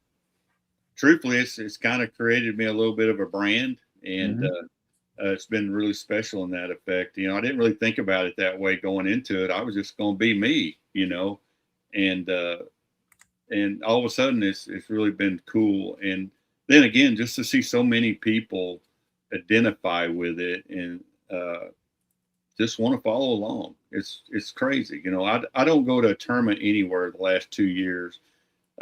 Fishing the qualifiers last year, and then this year, I drove the West Virginia and Erie. It was at Sam Rayburn. That there's not every tournament. There's people they're going, man, I watched your channel. I've just been waiting here to meet you, or bring me a gift or something. Hey man, I've been waiting for you to come up here because I wanted to give you this. And to have that, it's crazy. And I'm definitely not trying to brag. It's just been something I didn't imagine. I'm just an average guy out there just wanting to live my dreams. And all of a sudden, here we are, a whole bunch of us are living our dreams, kind of. So it's super cool. It's just super cool. And it's just, I also find myself wanting to share the message that, this whole fishing thing, what you see on the tuber every day, it's just not that. It's still really special out there, like it's been my whole life. The people and the tournaments, and I know so many people at Bass, and they're great people, and they're trying hard, and they're doing the best they can do, and they care about their anglers. They want them to do well. They set up the platforms. So, you know, just like this process of going through these opens, through these EQs, that if I get fortunate enough, or any other angler gets fortunate enough to make that top 10 at the EQs, they will be ready to step into that next level of the Elite Series. They will understand the pressure. They'll understand the financial burden. And to me, that says something. If they're like, we want you to know this is what's getting ready to be. So you've experienced it once. Now you know what to expect going forward, kind of thing. So I love all that. Dustin Taylor said he met you at Erie sitting in the marina waiting for the day to be canceled. Yes. Yeah. Yeah. We were sitting in the area there as we all, you know, it was windy. So yeah, I've met so many wonderful people, man. It's been truly the most humbling thing in the whole world. If you qualified for the elites, would you make that move? You have to, right? At least try it. Yeah, you'd have to do it. Yeah. Truthfully, it would be financially cheaper to fish the elites than it is to fish these opens. Yep.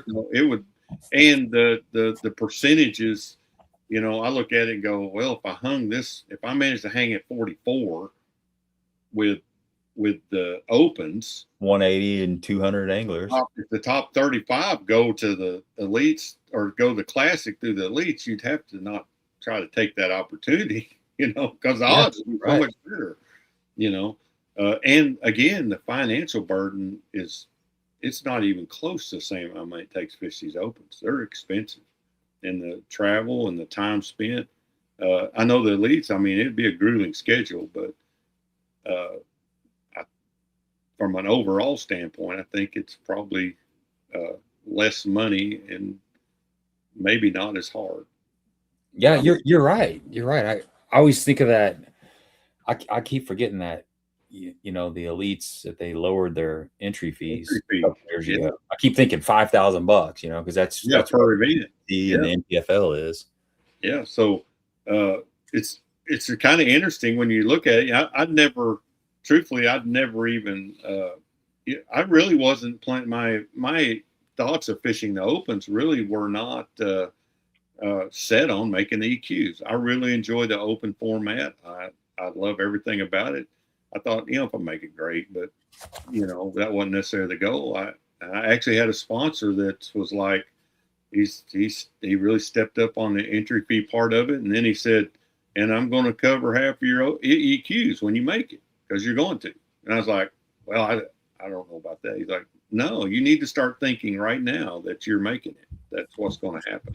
And sure enough, here we are, you know. So, and then after you get to there, you kind of go, well, if I goofed around and made it, it'd be just like fishing these EQs. Is, you know, it's a huge financial step into fishing those 3 tournaments. But at the end of the day, you know, Lucy was confident enough of me and to go, yeah, we need to do this. You know, you qualified. You're not going to qualify for something and not go do it, you know. Yeah. So having that support at home is a big deal. And because it one part of you kind of goes, man, I really want, you know, it's a lot of money and that much more time.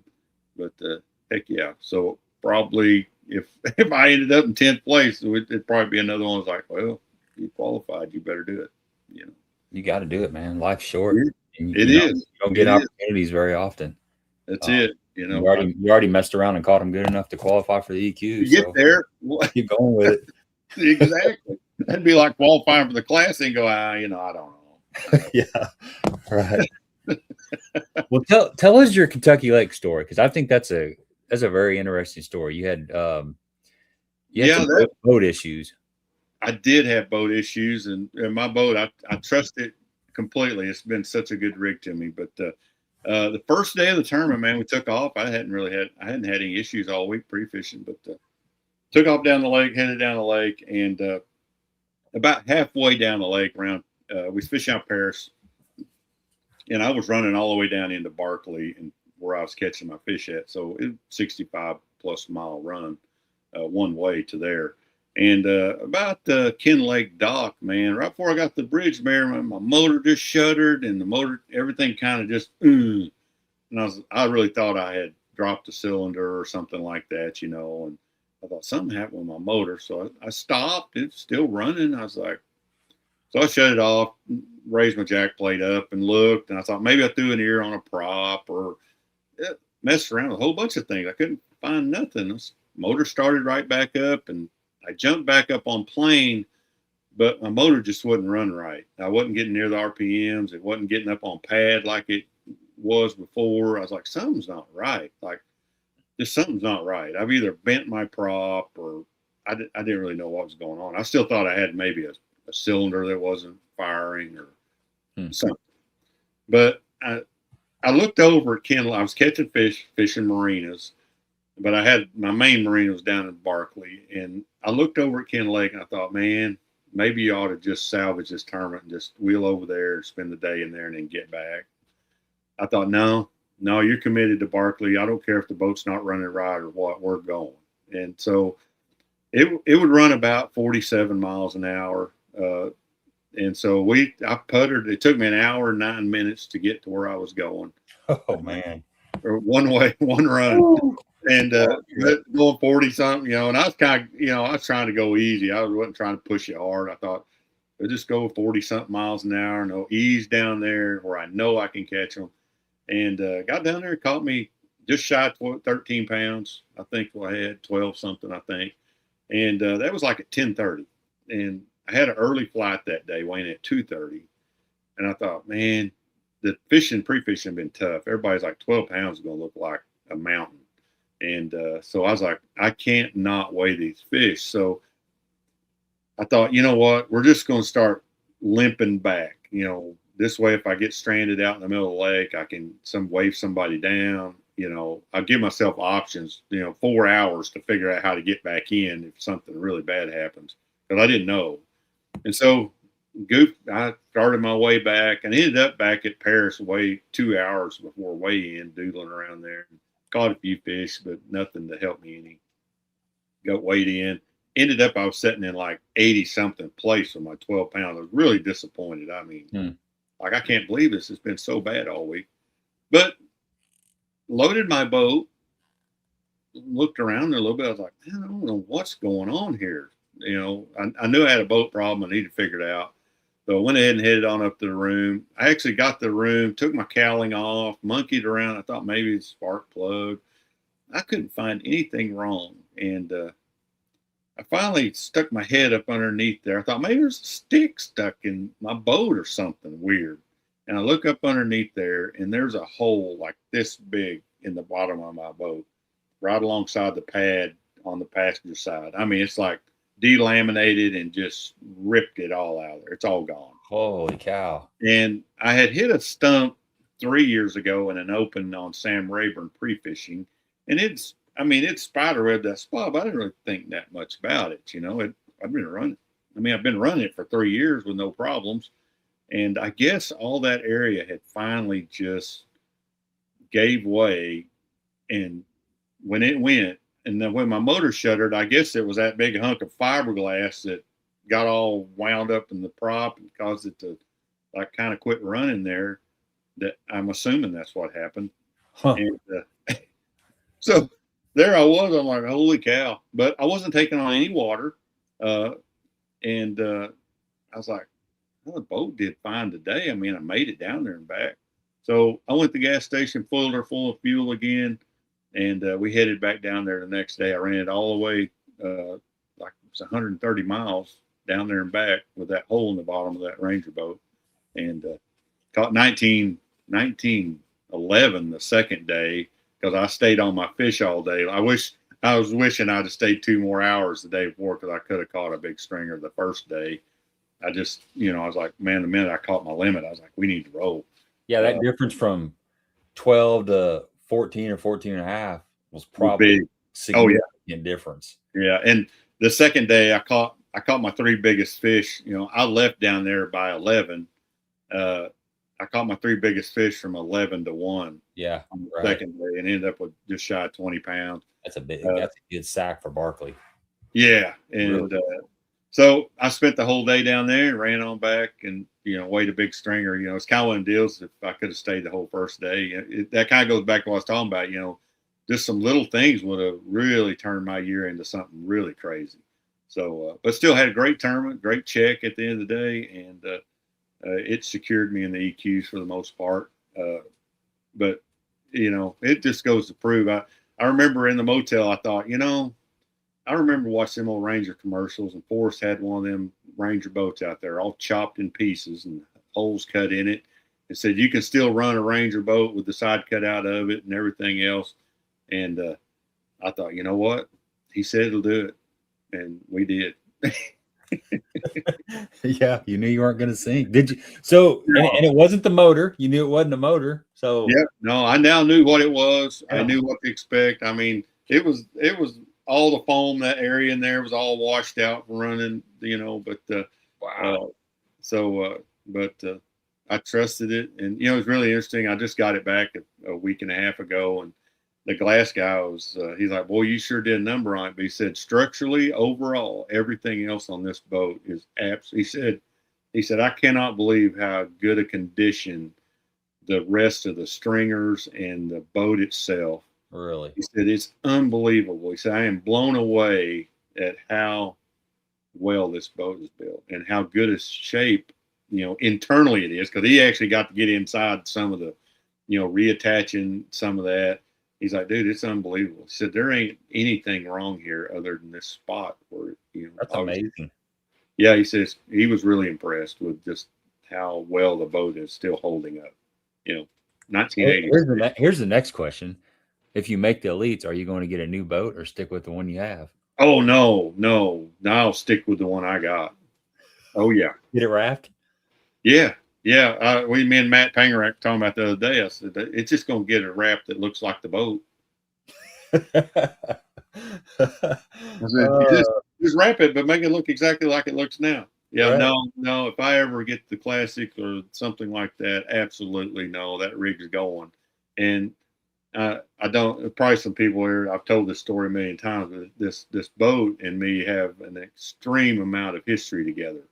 And my dad's team partner, that when I was just a boy growing up, that he fished with, was a Ranger Pro, and he got a new boat every 2 years. And this was the last new boat he bought. His name was Hewlin Nations. He was the local guru here, a regional tournament angler. And this was his last new boat.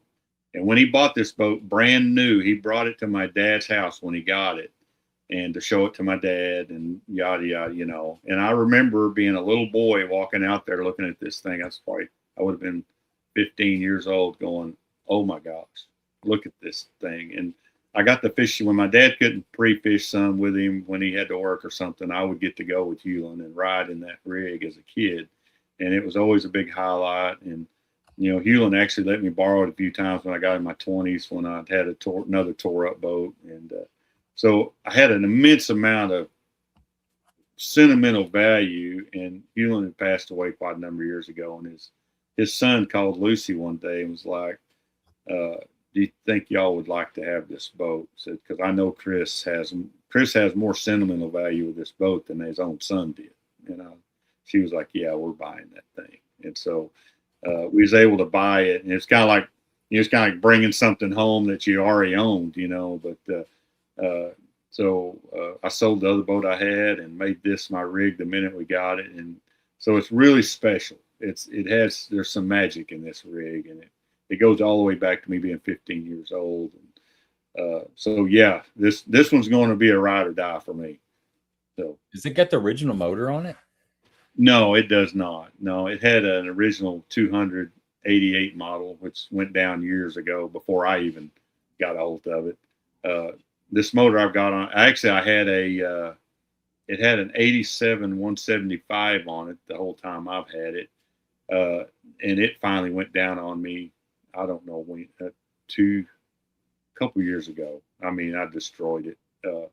And I've got this, at this point now, I've got a 1998 model carbureted 150 Mariner mag on there at the moment. So, and it's been a great engine. So as somebody said the other day, he said, boy, that's getting a little new for you, ain't it? Like, yeah, it is. Oh, man. It's still carbureted, man. It's old, it's old school all the way. So, But and it does fine. It's not fast. You know, it's kind of that adage too. You know, you don't have to go 80 mile an hour to compete and do well in tournaments. You know, my max speed's about 54 miles an hour, and I'm not afraid to run 70 or 80 miles in it. It does just fine. Carries a lot of fuel. Does everything I want it to do. So I hope I'd give anything to run that thing through the Classic just one time. It would be. That'd be sick, man. That would be sick. Oh, it would be. Yeah, it would be the pinnacle of everything for me. But so would you keep getting a 2-stroke? Like, say you blew this motor tomorrow, would you go out and try to find another, like, you know, late 90s? Yeah, I'll go find. Would you ever consider going to a 4-stroke? No, I've never had a 4-stroke. You wouldn't consider going to 4-stroke? You'd always want to stay 2? No, I want a carbureted 2-stroke. Okay. That's where I'm at.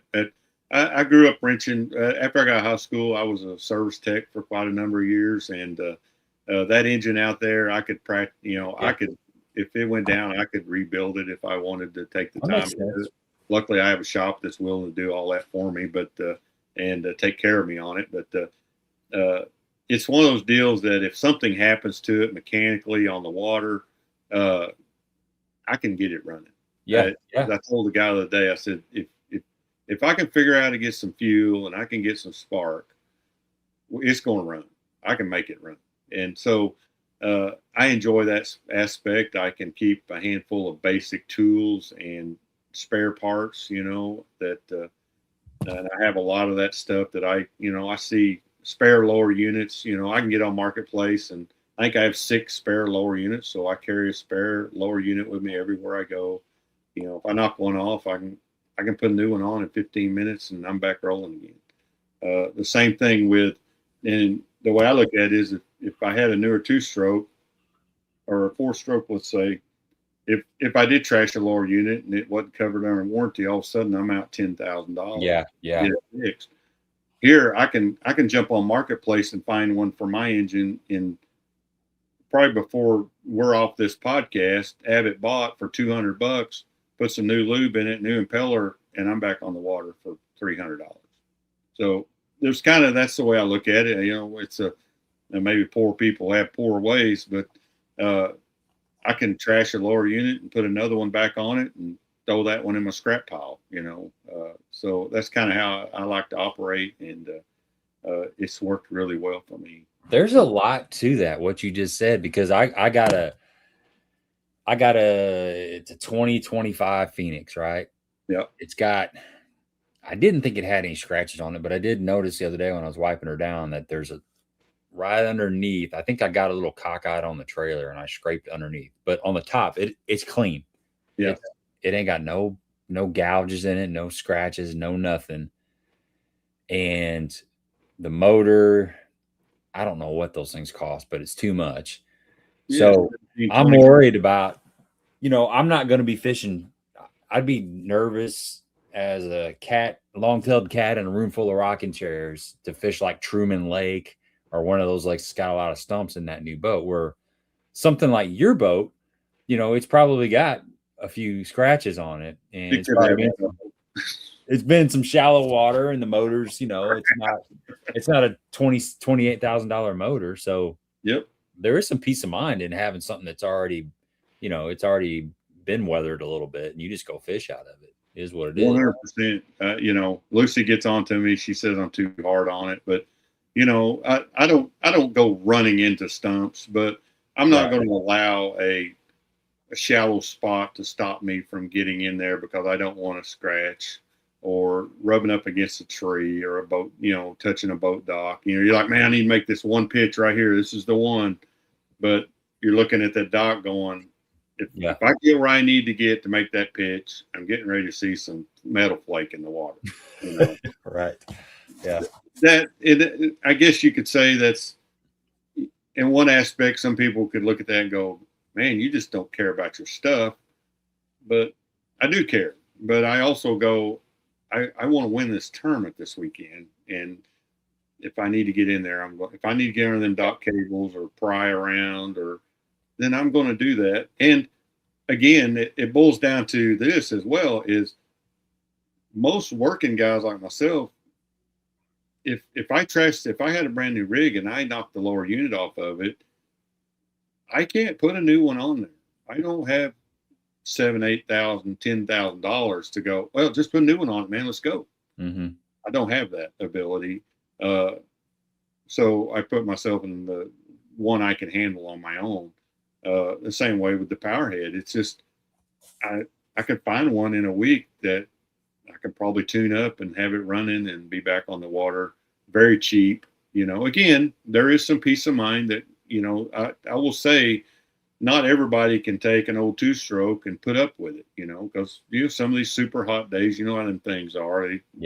Fuel boils, and you may have to crank it 3 times to get it to start.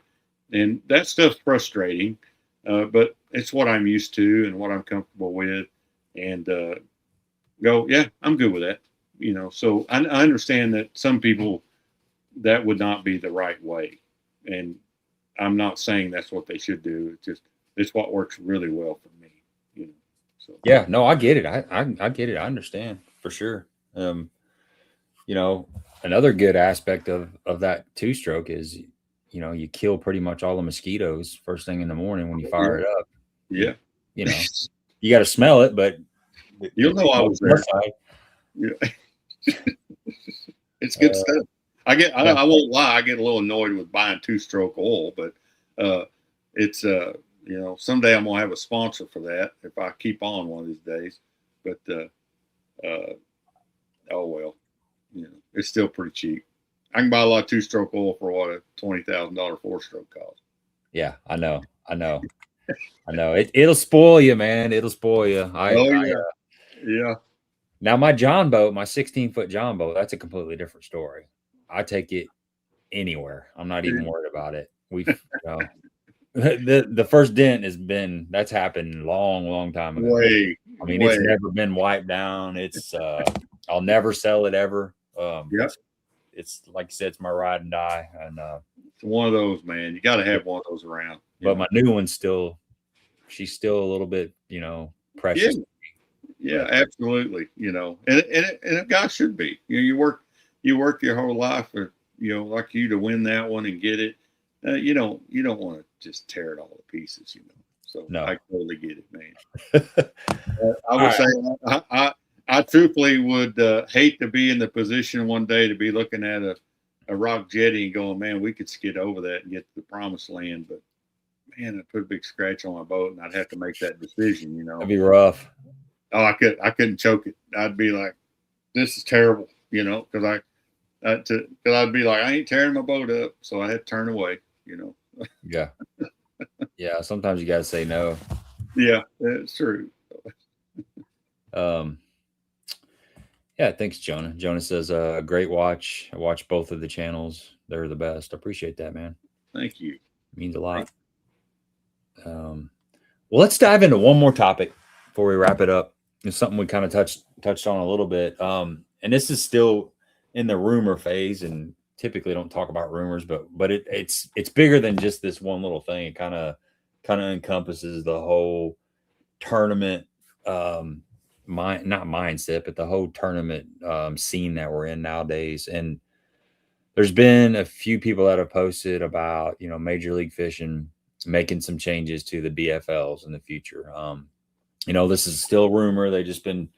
People have been throwing it out there. It's on social media and this and that. And they've been talking about, possibly getting rid of co-anglers and going to just like a team format. And man, I've got, as a co-angler, I really hate to see that happen if it does happen, because there's a lot of tradition in the whole boater co-angler format, and it's something that's kind of near and dear to my heart.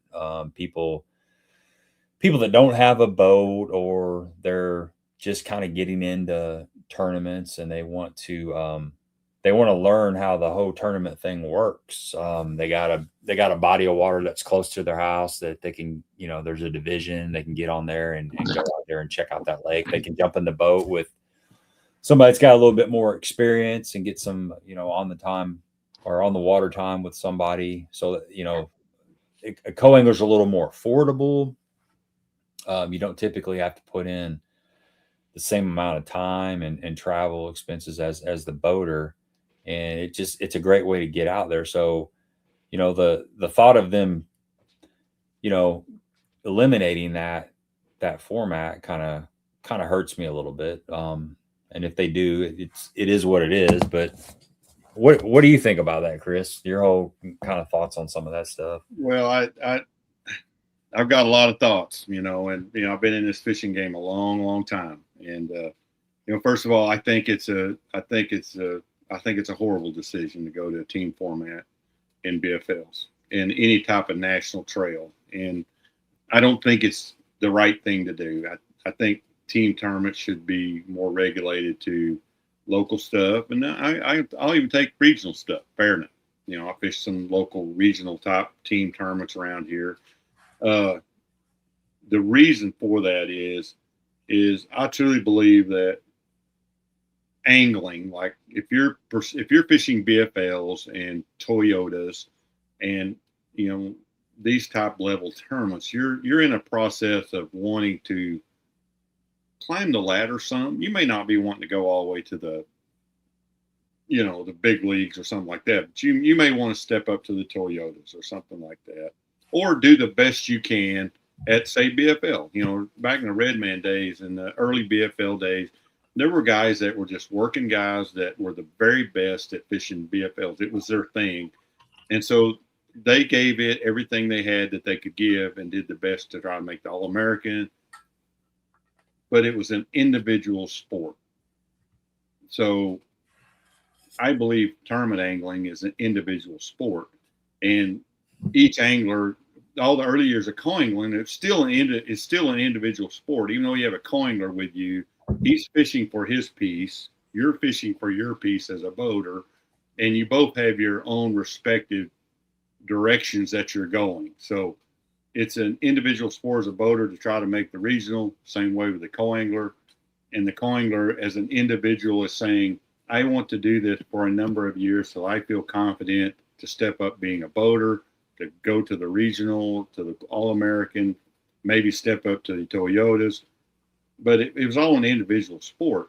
And I don't think there's any way that you can have this national type thing having a team tournament. I look at the Bass does the team series, and one of those guys gets to go with the classic.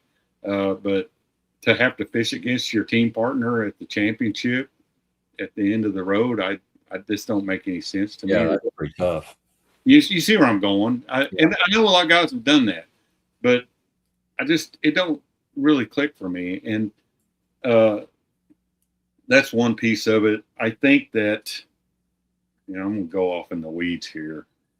I think that over the years, we kind of lost, the organizations and everything kind of lost sight of the process from being a co to being a boater to moving up the ladder. From the early days, early on, we was boater on boater. So at the end of the day, if me and you drew together, let's just say you went as a non-boater, I was a boater. At the end of the day, we were still equals. We had to share the water. We had to make decisions. We had to do the whole thing. We had to figure it out. But we were still equals when it came down to the points. We were the same. The boat didn't change anything. And then we moved into the co-angler era, which I was like, oh, this is awesome, which I truly enjoyed the boater on boater thing. My learning curve in those years was way above anything I've ever experienced in my life, because you're getting to fish with another guy that's not holding the thing back. And you're both learning, and you're learning to get along with each other. You're learning how to get over being mad at each other from the coin flip. It was a great dynamic. But when it first came along as co-anglers, I was like, this is awesome. I get to have the use of, I get to run trolling motor. I get to make all the choices. And I'm going to have a guy with me that's probably wanting to learn, that was a newer angler, things like that. And it was really like that for a long time. But as it progressed, we seem to have lost that, in my opinion. And, I remember the process used to be like this. So I was fishing Redman. I made the regional. I was doing pretty good. I went my first year ever. I went totally non-boater. The second year I went boater. But during that second year, I wanted to move up into the Central Pro-Am circuit. I don't know. Did you ever? I don't know if you ever fished any of that. It was in the No, middle. but I'm familiar with the Central Program. I remember Yeah, that. very, very. I mean, like upper level 2-day events. And so I was going to go fish those as a co-angler. I was going to fish boater as a bit in the Redman, which is now BFL. And I was like, man, it's a perfect combination. I can still keep learning as a non-boater, but I'm going to be a boater on this other. I've already made the regional. I've won Rookie of the Year for Redman. And so I'm feeling all good. And so I turn in all my stuff. And on there, you fill out everything, your accomplishments when you were filling out a form for Central Pro-Am. So when you wanted to fish with them, you had to fill out a lot of paperwork. Well, I get a call from Ernie Daughtery, who was the tournament director, owner of Central Pro-Am. He talks with me for a little while, and he said, Danae, you qualified for a regional, correct? And I was like, yes, sir. Man, I'm all proud of myself, and telling him all about it and all that. And he said, well, I'm not going to allow you to fish as a co-angler in my circuit because you're already a very established angler. You've proven that you're a boater. You've made a BFL or Redman regional. So if you would like to fish Pro-Am, you can be a boater. And I was like, what? And Ernie had a policy that as years went on with his co-anglers, and it was magical because some of the greatest anglers of all time started as co-anglers in Pro-Am, Central Pro-Am.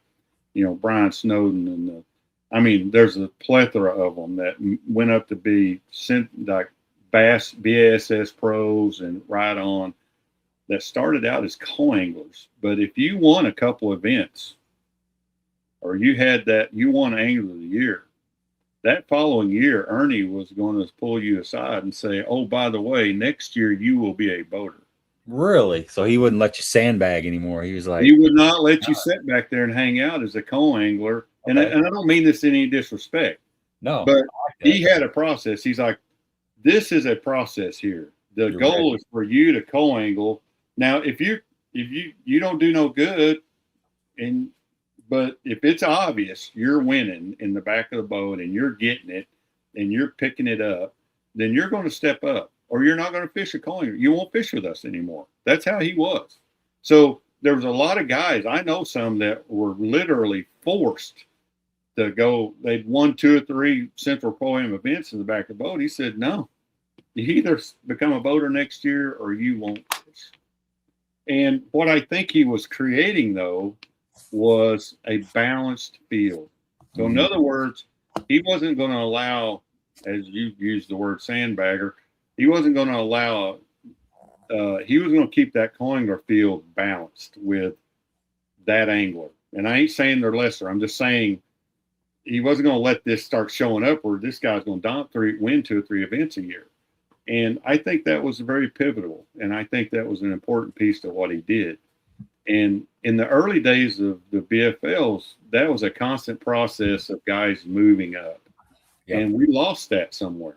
Mm-hmm. And I just think it's part of the dynamic. I think that's what's hurt some things. And I wish they would look at it a little different and go, maybe we ought to lessen the field and try to figure out how to maybe do things like Ernie did to go, let's develop anglers and let's do that.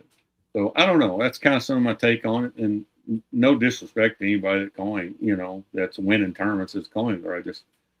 I think we've lost some things along the way of the process of what would be. I think you're right, Chris. I think there was even when I first started co-angling, like in I think the first time I fished a BFL was like in 2014. I skipped some years in there, but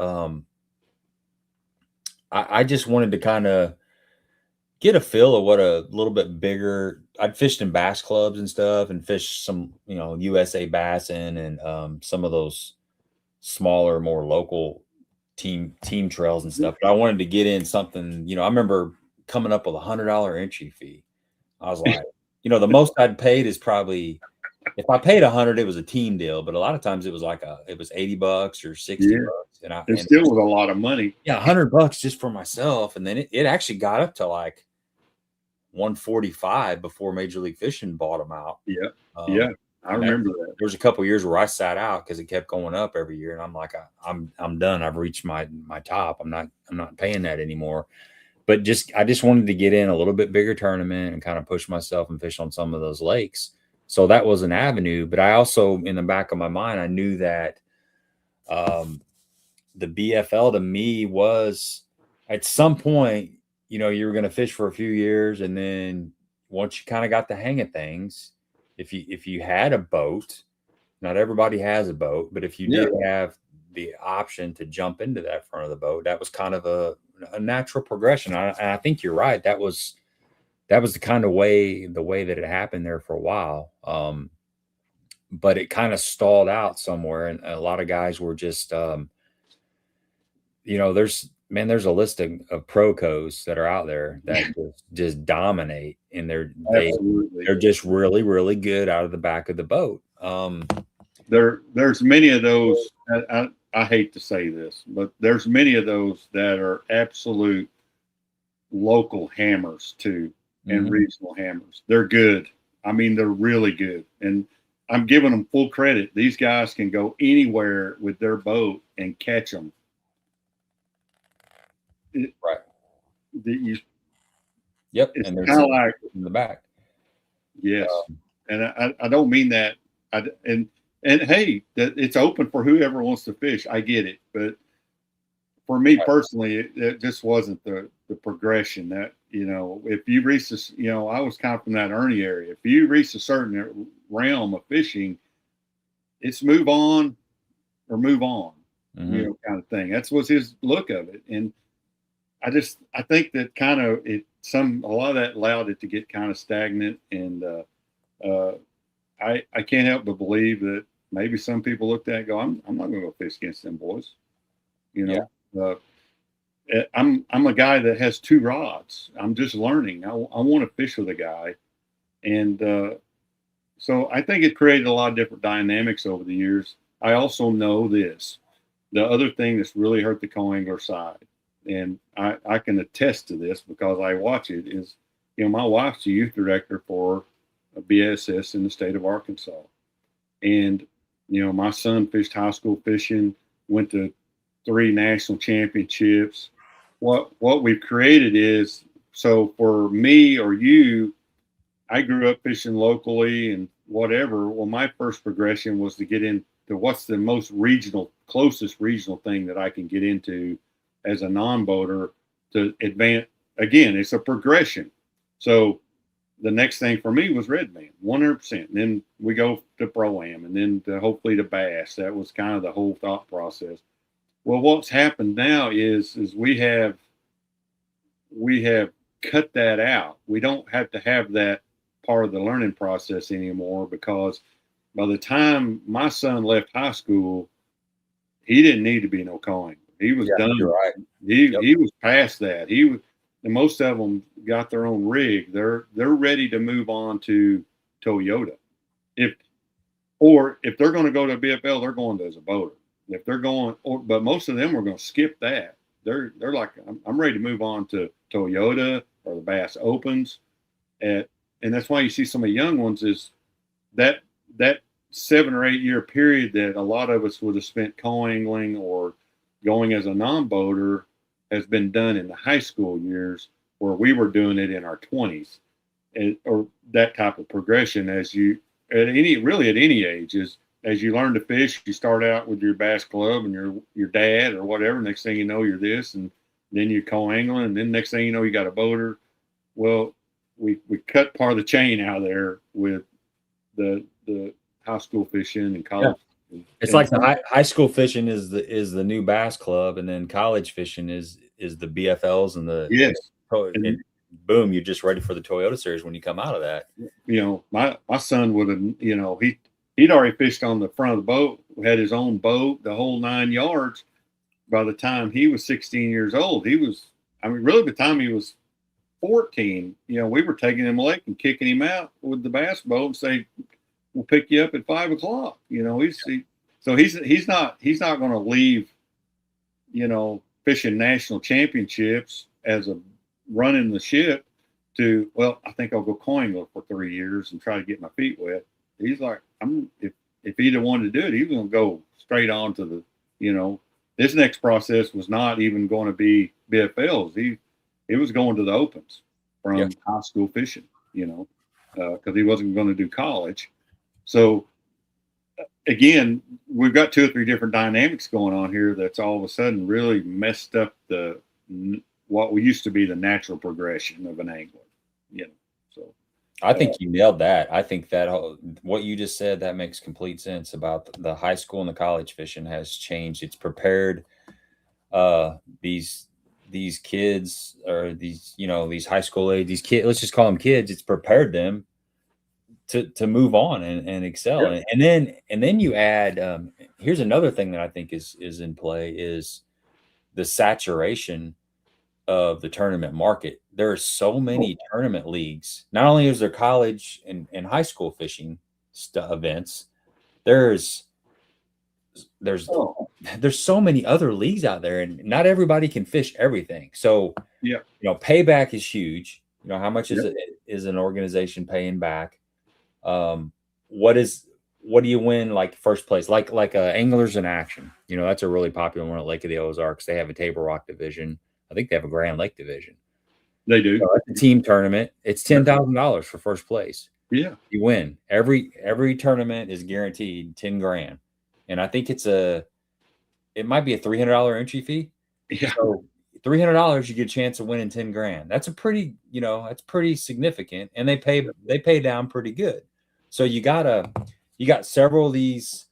You got the Ozark Mountain Team Trail. You got the Alabama Bass Team Trail down there. You got some big tournament circuits in Texas. You got a lot of really big team tournaments out there that pay back really good. Yep. And the BFLs and some of that stuff's not as prestigious as it used to be because the market is saturated. So you got a lot of people that want to fish, but they got a lot more options now.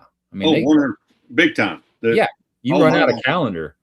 When I was fishing Redman and into the early BFLs, there was nothing like that. We had some local to our Lakeville things going on that you might win a boat in the championship after the whole year. But now, it's like me. If you look at it, used to, if you were going to win any big money, you had to get up to the, as far as like we do now, you like to fish bass or something like that. And there was a process to get there and try to fish for that kind of money. Now you can, it's like Nichols over here. I fished it for a lot of years. $300 entry fee for a new boat every tournament of the year, and 2-3 boats at the championship, and pays back to 50 places. I mean, and I can be there in an hour and 30 minutes for every tournament and sleep at home and not have to travel. So you're 100% correct. And let's just be honest, I get to fish with the dude I want to fish with. I get to fish with my brother or my dad or my son or my best friend that we mesh together, and we go compete, and we have a chance to win every time because we do well and we get along. Where you take the drawing out format, and in today's world, trying to put 2 or 3 different personalities in a boat and all that kind of thing is different than it was, I think, years ago. So, so a guy looks at it and goes, let's see, I can go fish BFL. Let's just forget about the money. Let's say I can stay home and fish with my buddy and have a good time, or I don't know who I'm going to draw with. I don't know if I'm going to have a good time, and I don't mean that bad. We've all had our experiences, whether it be as a co or a boater, that have probably pushed us away, one way or another. So, I think I'll just stay home and fish. So I think you're dead on. So now, we're sitting here looking at 2 or 3 different, all happening at once, going against that old type format.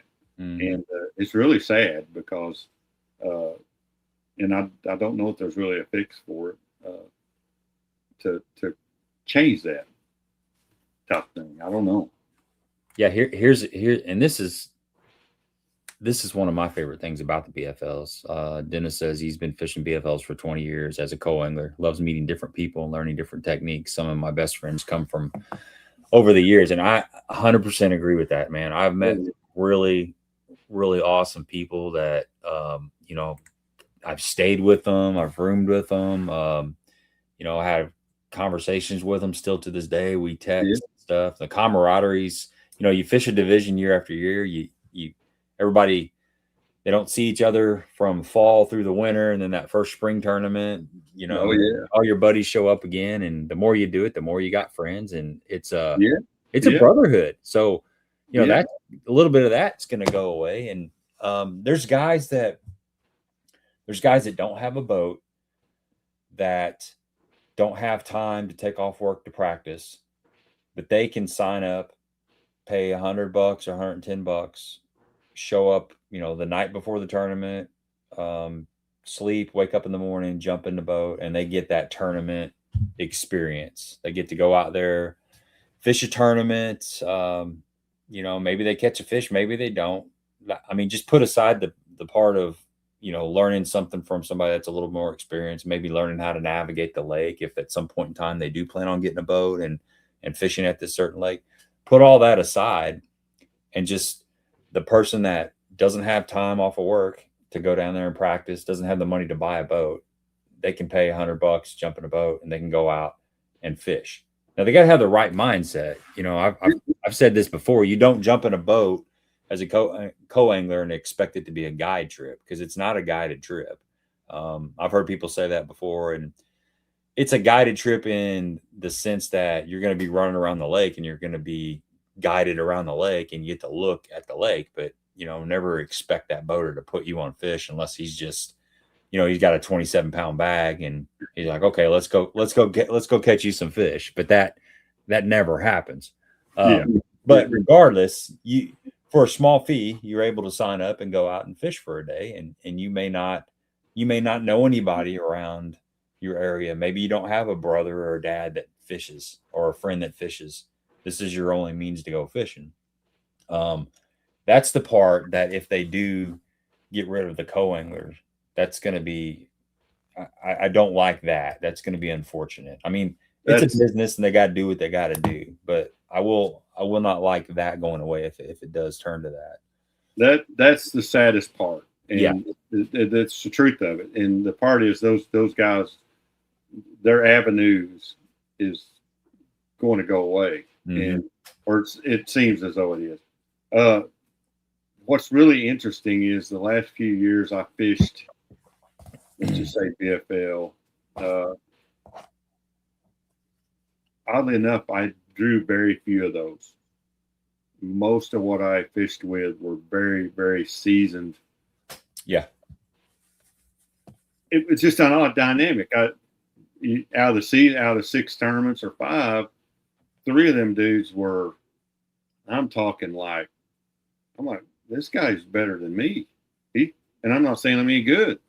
He's got better stuff than me. He fishes more than me. And I never did I couldn't quite figure that out some. I drew very few of those guys like you're talking about, because those trips were always just amazing. I mean, like, they were wanting to learn. They weren't questioning what you were doing. They weren't upset because we weren't catching any. They were just absorbing every ounce of what they could get. But oddly enough, and maybe that was just me, but it seems as though I didn't have that experience that often. Most of the times I was drawing a hammer. Yeah. It's just odd, and I looked at that and went, if I'm going to fish with a guy at this caliber, I want to go back to boater on boater days. Like, you just come on up here and let's fish, buddy. Let's fish. Let's do it that way. If we're all going to be good, then let's do it the old way, and the dynamic will be better than I think it was the other way. And I don't know. It's just, I'm just sharing my own. These are things I've never said to anybody, but it's just some experiences I've had that I was like, I didn't draw many guys that were really wanting to learn or really wanting to try to get into fishing or that type of thing. And I think that has something to do with it too, because I believe being a boater most all my life, it's a twofold dynamic that's happened on this whole thing, uh, on both sides, and I hate the part of the guy that really wants to learn to fish that doesn't have the ability to have a boat now.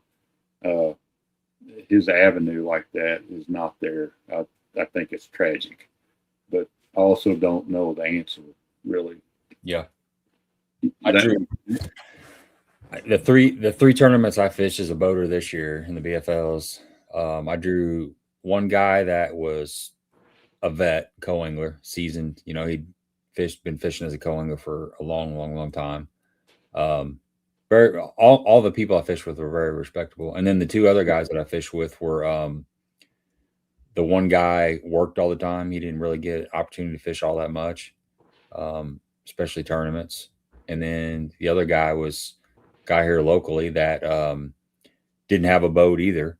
So I got two of the three were actually people that didn't have boats and really didn't have time to do anything.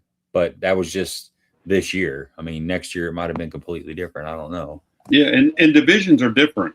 Sure. There's some divisions that I've fished over the years that were totally different dynamic than, say, other divisions. It's really odd, So, and I hate to see any of it go, any part of what we're fishing history and the way things have been fall apart, and I don't know. I don't know. I think sometimes all the organizations, I don't know what they're looking at sometimes. You know what I mean? What's really the driving force to, and to decide what we need to do, and maybe it's a business. I mean, yes, it is a business, unfortunately. it is, and and also unfortunately is sometimes tradition takes a backseat to business. But it is what it is, man. It's just the way it is, unfortunately. Yeah. So I don't know. It's interesting been having to watch it all these years and how it's all changed and how everything has just progressed over the years, from even the FLW days and all that. There was and maybe it's like this.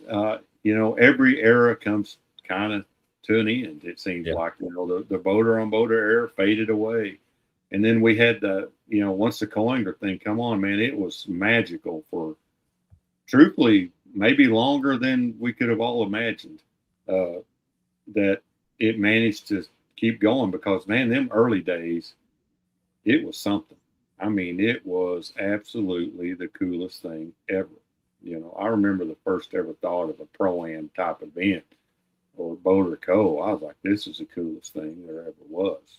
So maybe it's just made its life cycle, I guess. I think about this crap all the time. Like why, or and some things I've learned in life that there's nothing any of us can do to stop the cycle, or the eras of things happening and coming and going.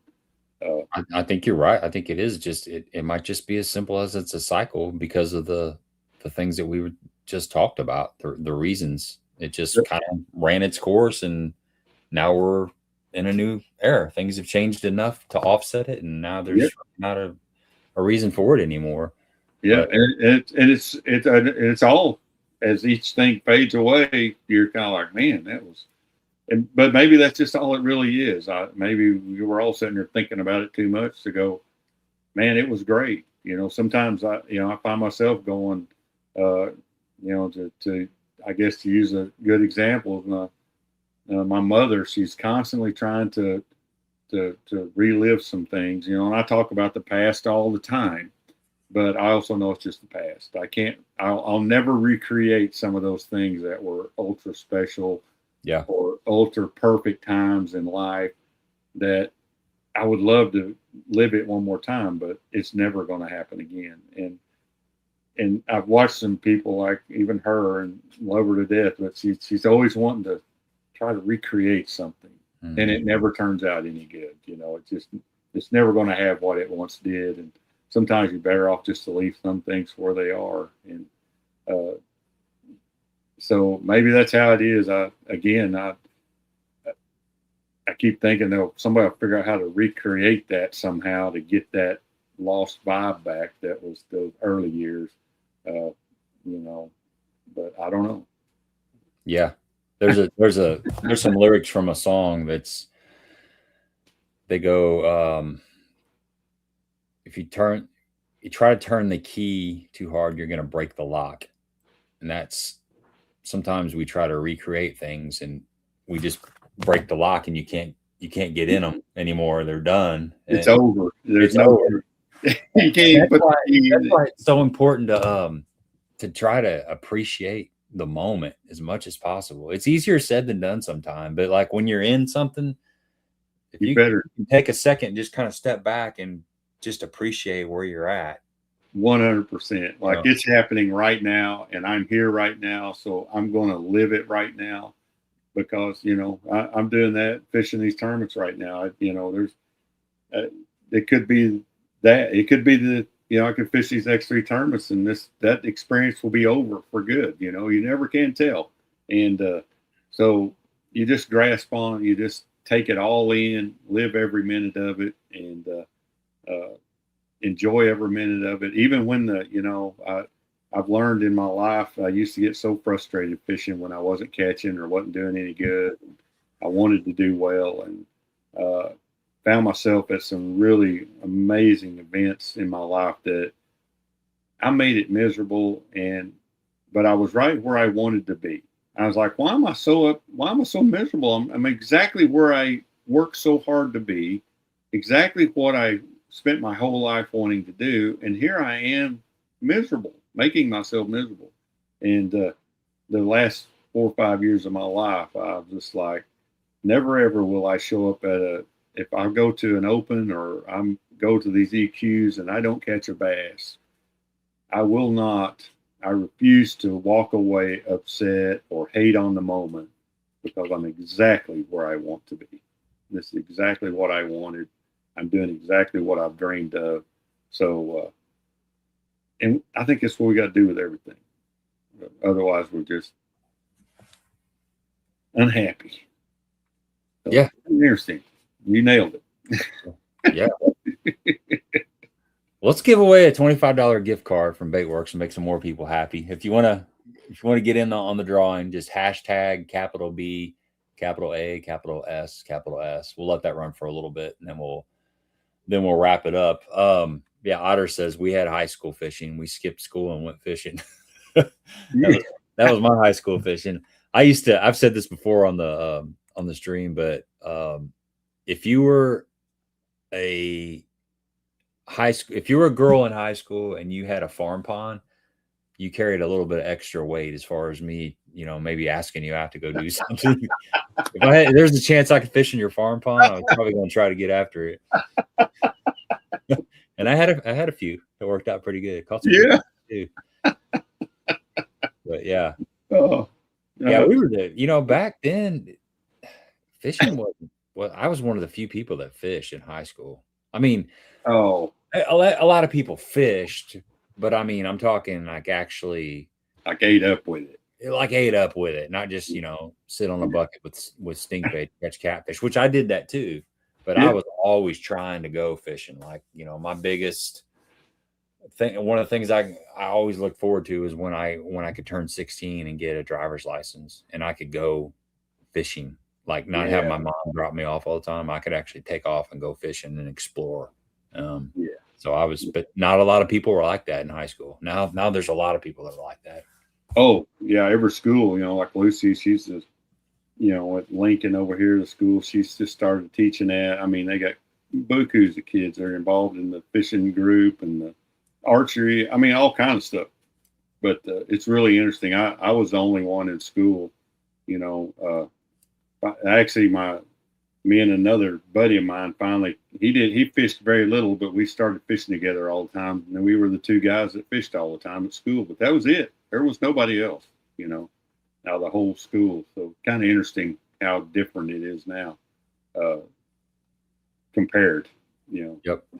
And that's why these folks are ready to rock and roll when they come out of high school. Yeah, they've already got 6 or 8 years worth of tournaments underneath their belt all over the country, and it's not just local stuff. They fished all over the place. Yeah. They're traveling. They're going to, worlds and national championships and state championships, and even like us here in Arkansas, we've adapted the program through our state championship that the top 3 teams at our high school state championship, if they're all 16 and older where they can fish, then we give them a berth into our state championship with the adults. So they're getting to advance so quickly, and getting opportunities to step up so quickly to new levels. Like I said, by the time they're rolling out, they're ready. They're so far ahead of where me and you might have been even at 25. At 19. So so it's totally different. And hey, we created that. So I guess in one way or another, kind of like we said, we've kind of created our own dilemma. Yep, exactly. Well, I mean, the goal is to make the next generation better than you were. Always, yeah. We've succeeded in that for sure. Oh, big time. Yeah, I remember when I remember when I learned how to pitch. I don't know how old I was, but I thought that was. I'm like, I wanted to make sure everybody watched me and they knew that I could pitch. Maybe now there's 12-year-olds that are skipping a jig so far up underneath the dock you can't see it. Oh yeah. It's just, not only has the bait selection and the electronics grown, but the actual mechanics, they're just all around. There's some guys that are 16, 17 that are hammers. Oh, and girls too, not just guys. Crazy. It's crazy good. Like they're crazy good. Yeah. And got the equipment so much better. You're talking about that. I got my first ever 7-foot bait cast rod when I think I was 17 or 18 before I ever had a rod of that caliber, which, that was in the 80s. So, things were just progressing, but still, I mean, I didn't have my own real flipping stick till I was 20 type of thing, 7.5 footer, where I could try to be D Thomas, Yeah, I know. It's come a long way. I remember when I didn't even realize there were any decent rods that weren't Bass Pro Shops rods. I just, we'd get the Bass Pro Shops catalog, and I would always try to I'd look at their combos. They'd have a Bass Pro like extreme rod or a Pro qualifier or a bionic blade, and it would be on a Corrado or something. But you'd get that combo. I never bought like a rod and a reel. I always wanted to get the combo because you saved $30 or something. But there was only a couple of them, and I didn't know about Falcon, and I didn't know about some of these other high-end rods that were out there, because I just thought it was like you go to Bass Pro Shops and you find the best combo that you could afford, and you sit there and you studied the pages for days and weeks, and you finally made the decision. And then you weren't really sure if you made the right decision, and it was like a big deal just to get a rod and reel. It was a big deal. I mean, it still is, but it just, I don't know. It was a lot simpler back then. Oh yeah, definitely. That first 7-footer I ever bought cost me $49, and I'd saved money for weeks to finally buy that thing. And at that point, I was like, I don't know if I want to give this much money for a rod. It's an awful lot of money for a fishing rod. Yeah, I know. It's crazy. Now you can't get a good one for $150. So. Yeah. Man, it's changed a lot for the better. The stuff now is a lot lighter. It's a lot more sensitive. Oh yeah. Yeah, stuff is amazing anymore. There's a lot of cool stuff. That I don't I don't want to ever hate on it. I love all the old stuff, but I don't hate on the new stuff. It's there's a lot of cool things that have come along that have made fishing a lot easier, lot better. There's just there's some things that I look at and go, man, if I'd have had this in 1986, oh my goodness, man, they'd have had to walk out. He says he remembers filling out order forms out of the Bash Pro and Cabela's magazines and mailing in a check. Yeah.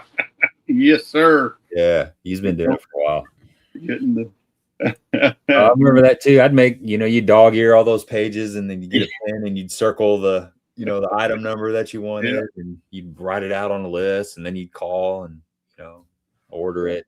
I probably got a old Bassmaster, one of them master catalogs in there. Probably has all that scribbling still in it that I put in there when I was a kid. Yeah, I probably did. I want some of those and some of those and some of those. That was fun. Oh boy, that was an absolute blast. Getting that catalog was like the pinnacle of all things, man. Oh, just wear the pages out. Yeah. Yeah, and then you go to the. If you ever actually went to Bass Pro, I remember the first time I went to Bass Pro Shops down in Springfield, and it was like 4 hours later, I still wouldn't.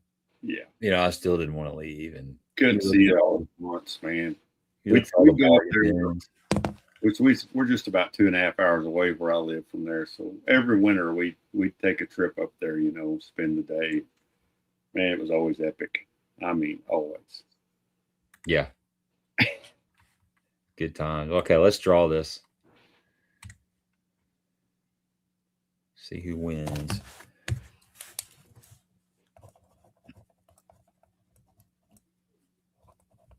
John Boy. All right. All right, John, get a hold of me. Facebook, Gabe Montgomery, or 10 Horse Monty 6 on Instagram, and I will get you taken care of. Congratulations. Man, let's wrap this up, Chris. We covered a lot of ground. We really took a deep dive on spinner baits. There's a lot of really useful, valuable information on that, and then we kind of bookended it with the tournament scenario that's going on nowadays. You mentioned you got some sponsors that are helping you through this open stuff. Yeah. You want to give them a little shout out? Just show them a little love. Yeah, I can, man. If I can remember all of them, I've got a bunch, man. But I got companies like McClarty Daniel Chevrolet here in Springdale that does an immense amount for me. Nightingale Cabinets here out of Bentonville.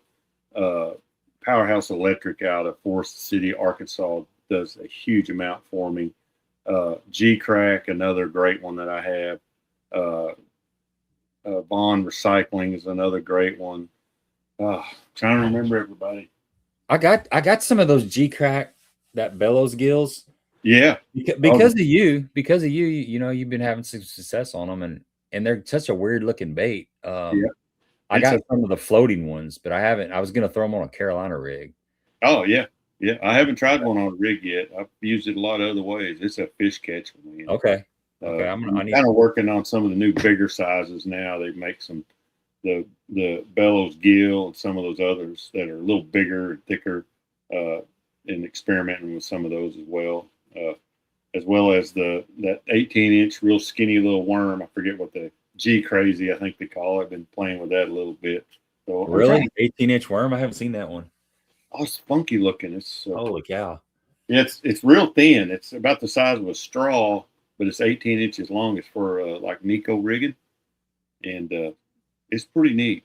So I've been playing around with that a little bit. So trying some new stuff. So cool. Yeah, their products are top notch, man. They're super. And, really fortunate to be involved with them. So they've been really good to me. So yeah. Did that come through just the channel? No, actually, I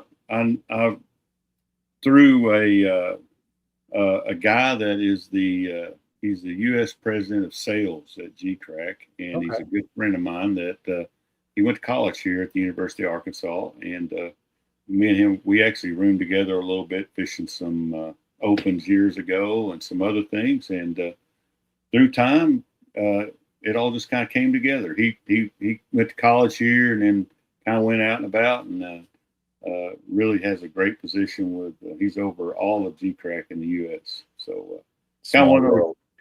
It's interesting how it's really amazing. I need to tell his story about. He was just a kid going to college here and fishing all the time, and I actually won a BFL on Grand, and I mean he was fishing tournaments like crazy, and this great young man come here from Japan and went to school, and come from Japan to go to school at the University of Arkansas, and then has just started fishing tournaments, and then got into the fishing industry, and now he's at the top of the pile here in the U.S. with G-Crack. So that's awesome, man. Great young man. So it's a great story about you just never know the people you run into, you know. And this was a 15-year long relationship that's turned into something really swell. You know, it's worked out for both of us. But you never know that person you're interacting with just might in turn be the person that's you need the most somewhere down the road. They may need you the most somewhere down the road. Really interesting. So that's kind of how that came about. So, but really cool. And I'm really glad to be involved with that company. It's a really nice mix for me with my old school way, but you know, they're real cutting edge on some things. So yeah, it's really made a great partnership. So yeah, I think that's funny because it's like you flipping the bellows gill. Yeah, it's cool. I mean, it's like like you said, it's a cutting edge bait. It's a weird, strange looking bait, and you know, somebody that's you're fishing out of an older boat with no electronics, but yet you're flipping this really cool looking bait. It's Here I'm flipping a new age bellows gill on a 25-pound clear blue fluorescent stand. That's right. Line full Toronto flipping, you know. I mean, yep. That's you're just you know, everything just kind of merges. Oh, it does, man. It does. It comes together. So, but yeah, I've got a lot of great people supporting me, man. Lawrence, another one. Backlash Marine, Crooked Buffalo Ranch, Jackson Construction's a new one. Bob Maloney Collision's another one I just got. All these people, this wouldn't be possible without them. A lot of non-endemics, you know, not necessarily fishing companies. Yes, the majority are that I have are non-endemics. That's great, and a lot of them are long-term relationships that have come along, and some are not. One of my very best ones is a guy I just met, but they like what's going on. They get on board, and it's been really special. You know, I never dreamed in my life to have that kind of support. You know. And then again, like I said, with Dale Verts and those guys that are doing some stuff with auctions and raising money, and you know, to have just your people say, "Hey, let's have an auction and let's give him the money so he can keep chasing his dream." That's pretty cool. So it is. It's crazy. So I'll never be able to thank them all enough. Well. You're doing good things, man. You're staying positive, and people can feel that energy, and people want to be a part of it. So just keep doing you, man. It's got you as far as you are, and I'm fair enough. You know, it's I can't live on the other side. That's good. That's really good. Let's keep it positive and keep it rolling. You know, and just have fun. Yeah.